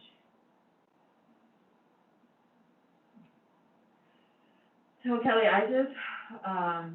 we just got to meet in the last couple months, and I really, really, really appreciate you going through the book with page by page, item by item, and as Chris has expressed, really making sure that we understand what is in the budget. I also think that I'm just grateful that I've been to some of the community meetings as a parent, and seeing you there answering any questions that we may have. I think that speaks a lot to your work and a lot to your willingness to really be a community partner as well, and making sure that we all understand these numbers and how it affects us, not just, as a board member or as a board or a district, but also as a parent, and how our children are affected by it. So I appreciate you, and good luck in your future endeavors. I'm excited for you. Hey, Kelly, I've probably worked with you the longest out of all of us on the board. No, Ananda, sorry, I've forgotten that. As a board member, I might have. As a worker, Ananda has. So Ananda's relationship is probably even bigger than mine, but I want to thank you for everything you've done. And I appreciate that. I know that you will the job that you are taking is absolutely amazing, and I wish you the best. I think you will absolutely and truly love it, and I wish you the best there. Well, Kelly, you are one of the sharpest minds I have been able to work with in education and in general. The way that you keep an eye on our finances with the perspective of what's best for kids and through our budget process. As Chris said, I'm a better board member because of you, and I really appreciate all you have contributed to our district, whether as a chief of staff or chief financial officer.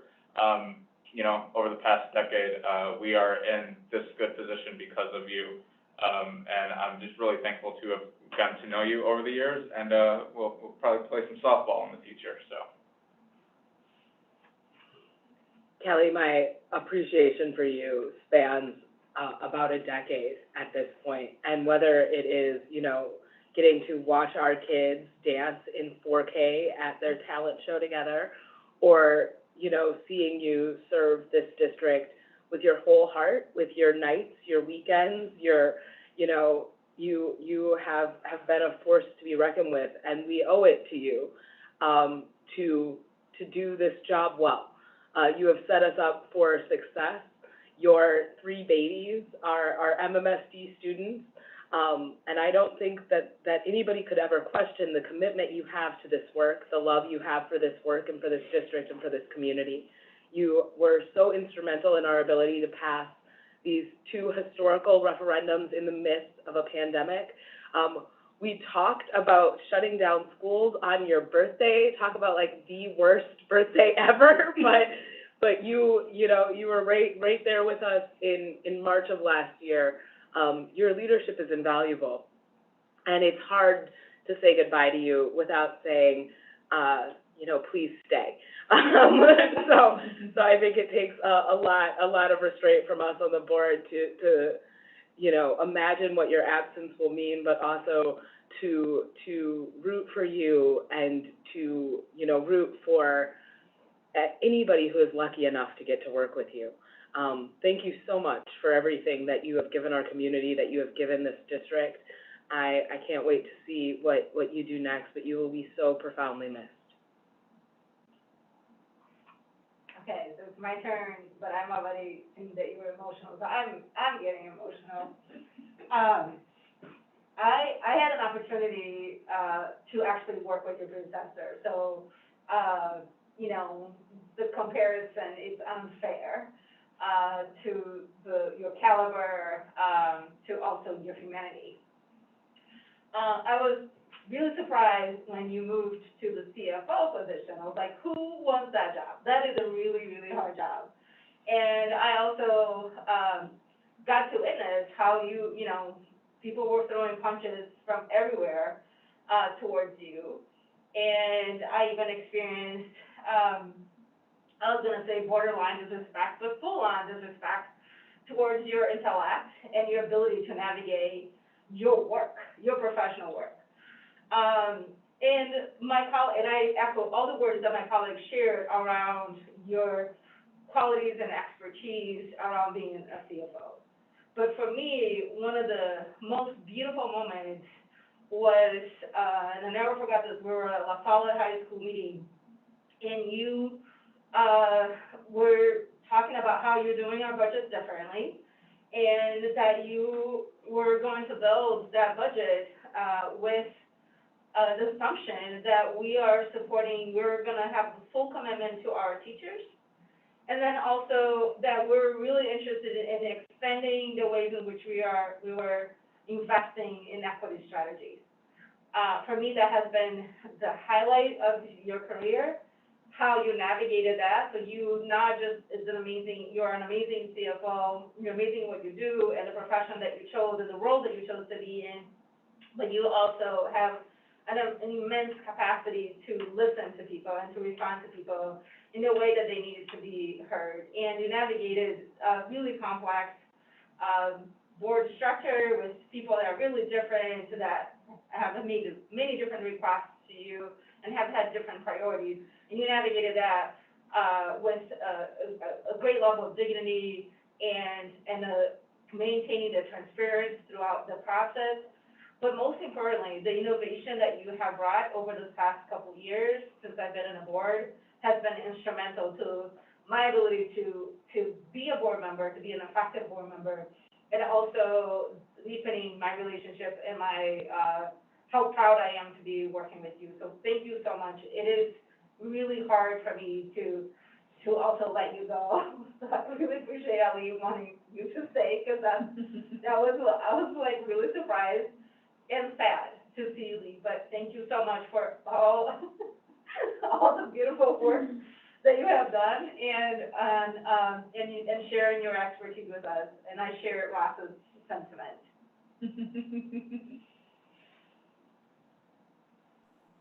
Kelly, would you like to address the board one last time? Absolutely. Thank you to every single one of you, and to Ross here, who's constantly bringing humor into the work. You just saw that, and that is a perfect example of our team. I am humbled and honored to have worked for the 27,000 students, their families, this senior leadership team, this administrative team, which is an incredible team, and most importantly, this board. Thank you to each and every one of you, not only for your professional expertise that you brought to the table. I've learned from each and every one of you, but for your friendship, the honesty, and I know we haven't always disagreed. We've always brought intellect to the table to make the best decisions for kids. And I cannot be more respectful and thankful for all the work you have done. If this particular board, the most diverse board I have ever seen, can't get it done, I don't know who can. So I have all my faith in you, and I have all my faith in this district. As Ali mentioned, I am a parent in this district. My heart remains in public schools. My kids remain in public schools. And my fight and my advocacy for the supports that students need will always remain with public schools. So it is goodbye for now in this particular role, but it certainly is not goodbye forever. I will certainly be on the front lines with each and every one of you moving forward. So thank you all for everything. I really appreciate it. Thank you, Kelly. All right, City Education Committee.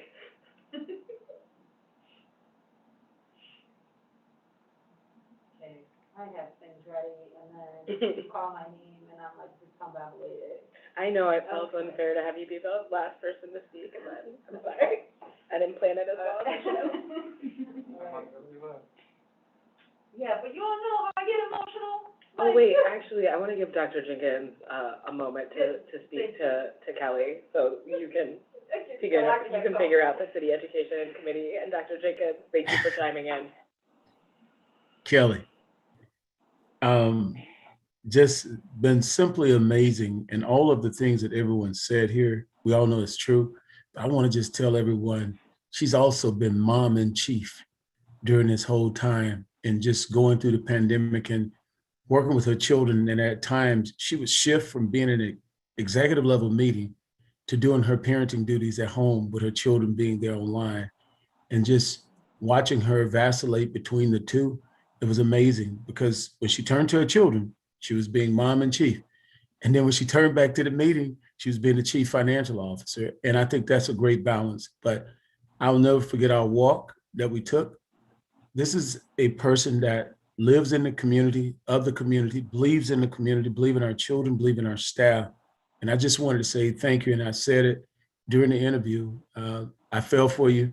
Once I saw that budget, I was like, who's this budget person?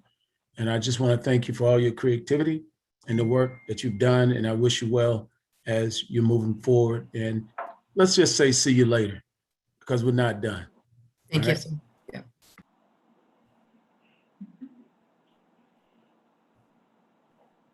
All right. The City Education Committee. Thank you so much, President Muldrow. So reports from our last meeting on June 9th. We had a chance to get an update from the Digital Inclusion Task Force. We are planning to get further updates as the committee will be resuming, its work, earlier this summer. We had also, an update on the MMSD Big Ideas funding. So one of the things that we've been working on with the city committee is to how do we align and collaborate intentionally between the district, the city, and the county to leverage the resources that are coming through from the federal government regarding COVID relief resources. And one of the ideas that we had was to look at both the city RFP proposals and also the Big Ideas list summary of applicants that did not get funding. In particular, the projects that are related to our shared priorities in our joint community. And that is transportation, as our President Woodrow mentioned, youth experiencing homelessness, the digital equity component to it, mental health, and I'm sure I'm forgetting at least one of them.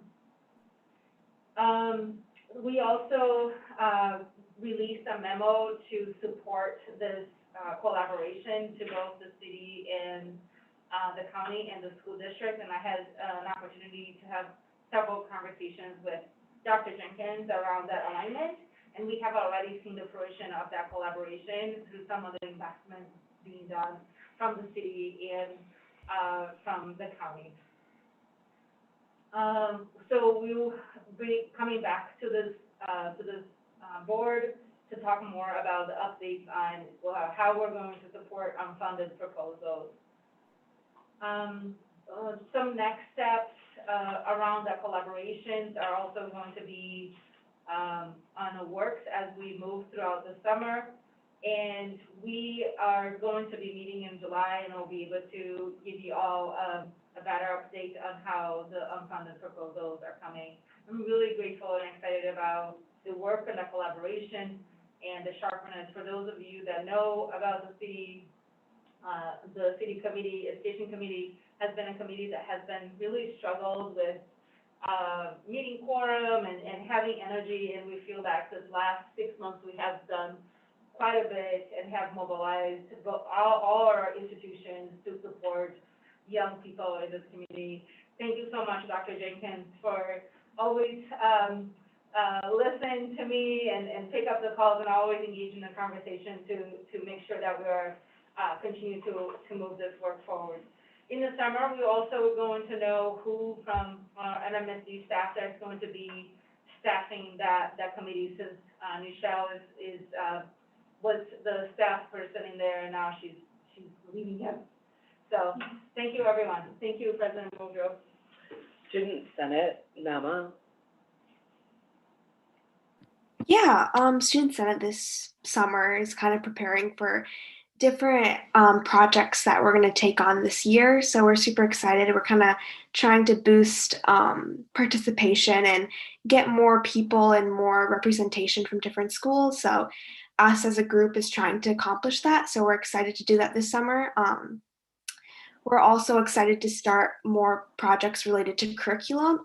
We have a civic committee who's trying to pursue a curriculum this summer. So we're having a few projects on the side, but overall, we're just trying to increase participation this summer. So we're excited for the new year and getting to see everyone and yeah, just seeing what we can accomplish as a group. Thank you so much, Nama. Madison Schools Community and Recreation MSCR Advisory Committee, Nikki. Yep, we have not met. We are in the process of moving into a new building, combined with some people still aren't in person yet, so we have not had a meeting. Thank you for the update. Unless I missed one, and then Barb would have told me, so I don't believe it. No, I think you're good. Thank you, Board Member Vandermeulen. All right, other business, Capitol High fundraising campaign. I move that the Board of Education accept the proposal from Capitol High to accept the project fundraising plan described in the board materials attached beyond the investment and commitment approved through 2020 facilities referendum proposal to accept through pre-approval of up to $300,000 in donations through the Foundation for Madison Public Schools, and this action is taken based on the understanding that Capital High fundraising must have cash in hand in order for the projects stated herein to commence, as noted in the attached presentation materials for the regular meeting dated June 28th, 2021. Second. Any discussion? Nama, your advisory vote? Aye. All those in favor? Aye. Vote carries 7-0. La Follette fundraising campaign.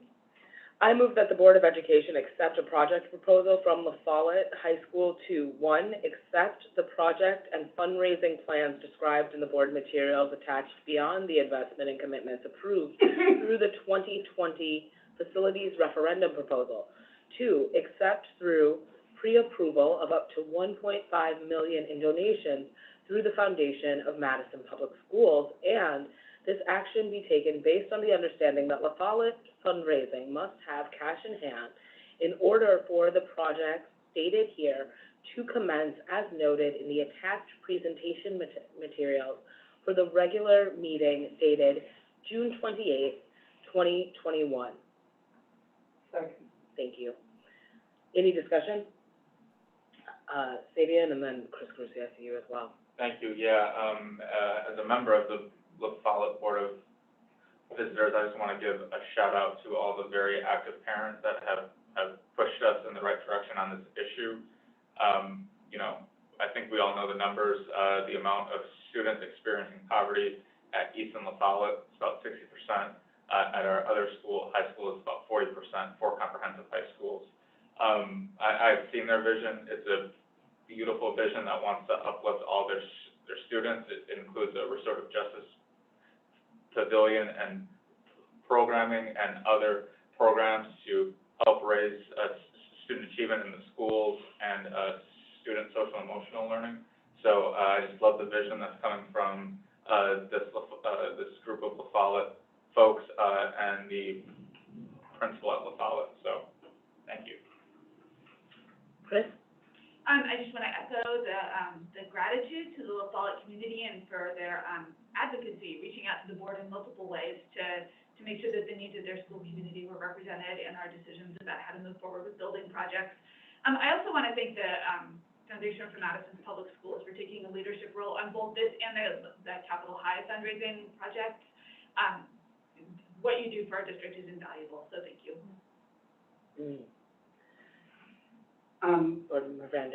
Yes, La Follette, two things. One, thank you to Devin LaRosa for moving special ed out of the agreeing to move special ed out of the K-wing and into all parts of La Follette High School. That is essential because you can't have true inclusion if you have segregation of any form. And I truly appreciate that. As for the funding, well, I'm glad we could finally do it. I'm sorry we couldn't have done it earlier. But I'm looking forward to seeing what that vision entails. And best of luck to you.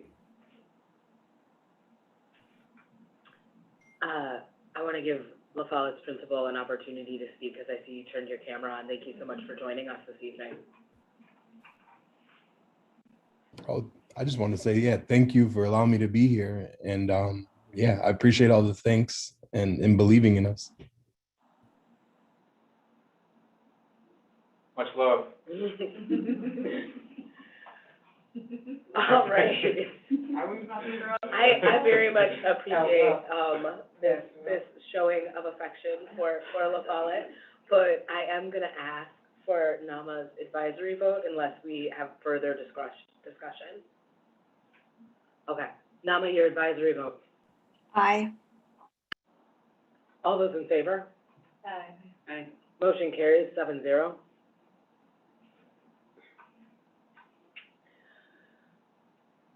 Whew, this one's so long and I'm so out of breath, y'all.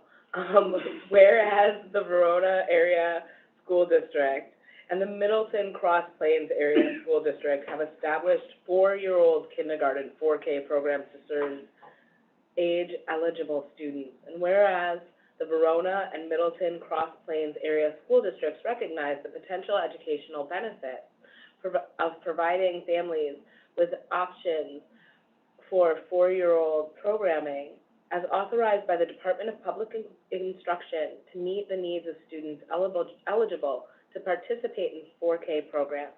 It is hereby resolved that pursuant to Section 66.031, I'm going to read that section again. Pursuant to Section 66.0301, the Wisconsin State Statute, the school boards of Middleton Cross Plains School District and Verona Area School District agree to establish and maintain on a cooperative basis 4K programs as set forth in the agreement prepared for the June 28, 2021 regular board meeting for the period of July 1st, 2021 through June 30th, 2022. Second. Any discussion?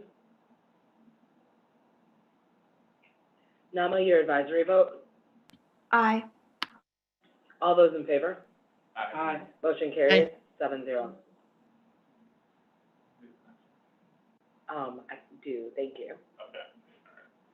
All right, I move that the Board of Education direct Chris Carusi as the board representative on the City of Madison Tax Incremental Finance Joint Review Board to vote yes on the proposed amendment to TID number 46, Research Park, and on the creation of TID number 48, Regent Street, and number 49, Femright Drive, as set forth in the documents provided for the regular meeting dated June 28, 2021. Second. Second. Nama, your advisory vote? Oh, shoot, sorry, any discussion? I just want to, if people have questions about what we're about to vote on, if you have questions about any of these TIDs, we're basically amending one TID and creating 2 new TIDs. I have a quick summary of each one if you just want me to go through it, or I'm happy to answer questions.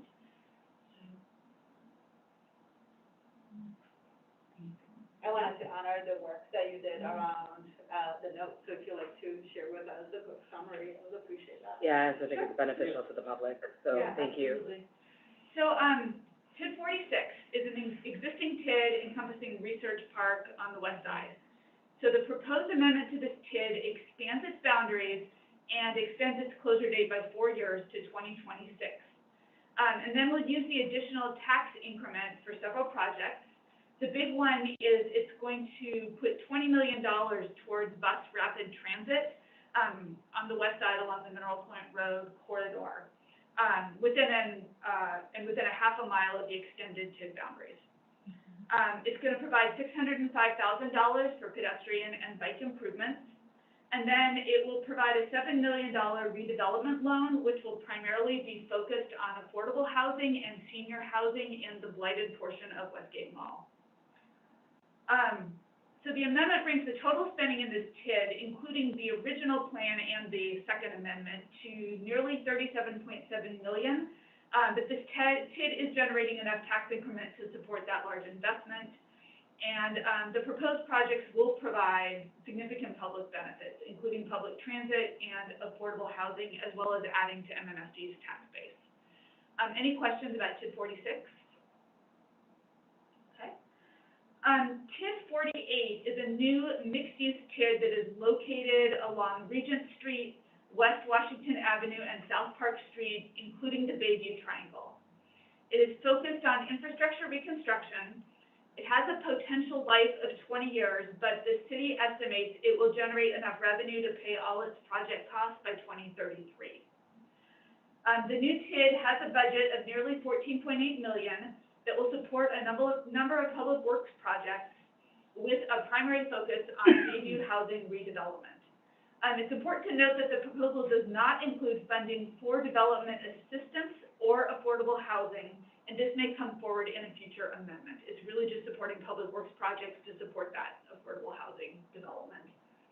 And the economic generators in this TID aren't the Bayview Triangle, or it isn't the Bayview Triangle necessarily. That's going to be a slower growth project, but there are redevelopments at the northeast corner of Regent Street and South Park Street, and then on the 400 block of West Washington, which will provide the economic generators to generate the increment to make this TID self-sufficient, able to pay off its own bills.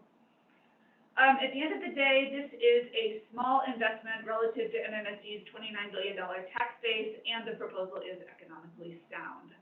Are there any questions about this new TID 48? All right, TID 49 is a new industrial TID that is located near the intersection of Femrite Drive and Meyer Road. And there are two projects proposed for this TID that will address a shortage of warehouse space in the city of Madison. It's going to provide $1 million in public improvements, including widening a road and extending sewer and water service to the proposed warehouse location, which is currently a parking lot next to a vacant building. The blend will also extend a bike path in the area. So basically $1 million of public works improvements, and then $2.1 million in development loans to Midwest Interstate LLC, which is the company that will develop and lease the warehouse space. And the location is near I-94, so it's in a good location to basically support the Madison business community with increased warehouse space. The total budget for this TID is very small relative to the MMSD tax base. It's a $3.6 billion investment, and this TID should generate sufficient revenue to cover all the costs. Any questions about TID 49? Thank you. Yeah, that's great. Thank you. Thank you so much, Chris. Nama, your advisory vote? Aye. All those in favor? Aye. Aye. And motion carries 7-0. Chris, thanks so much for the explanation. I move that the Board of Education approve the following dates for summer 2021 meetings. August 2nd, Instruction Work Group, special meeting in closed session. August 9th, Operation Work Group. August 9th, tentative special meeting in an open session workshop. Second. That was very much at the same time. Sorry. I'm gonna go with Nikki on that one. Nama, your advisory vote? Aye. All those in favor? Aye. Aye. Motion carries 7-0. I move that the Board of Education approve the following Mondays for holding the regular board meetings at 6 p.m. over the 2021-2022 school year. July 26th, August 30th, September 20th, October 25th, November 22nd, December 13th, January 31st, 2022, January 31st, February 28th, March 28th, April 25th, May 23rd, and June 27th. Second. Well done, Xavier. Nama, your advisory vote? Aye. All those in favor? Aye. Aye. Aye. Motion carries 7-0.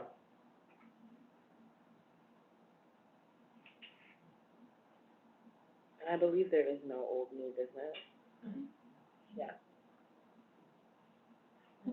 I will entertain a motion to adjourn. So So moved. moved. You two are like, it's lockstep. I'm gonna go with Xavier on that one. All those in favor? Aye. Oh, I'm sorry, I need a second. So second, Amanda, thank you.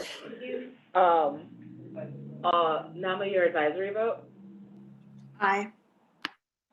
All those in favor?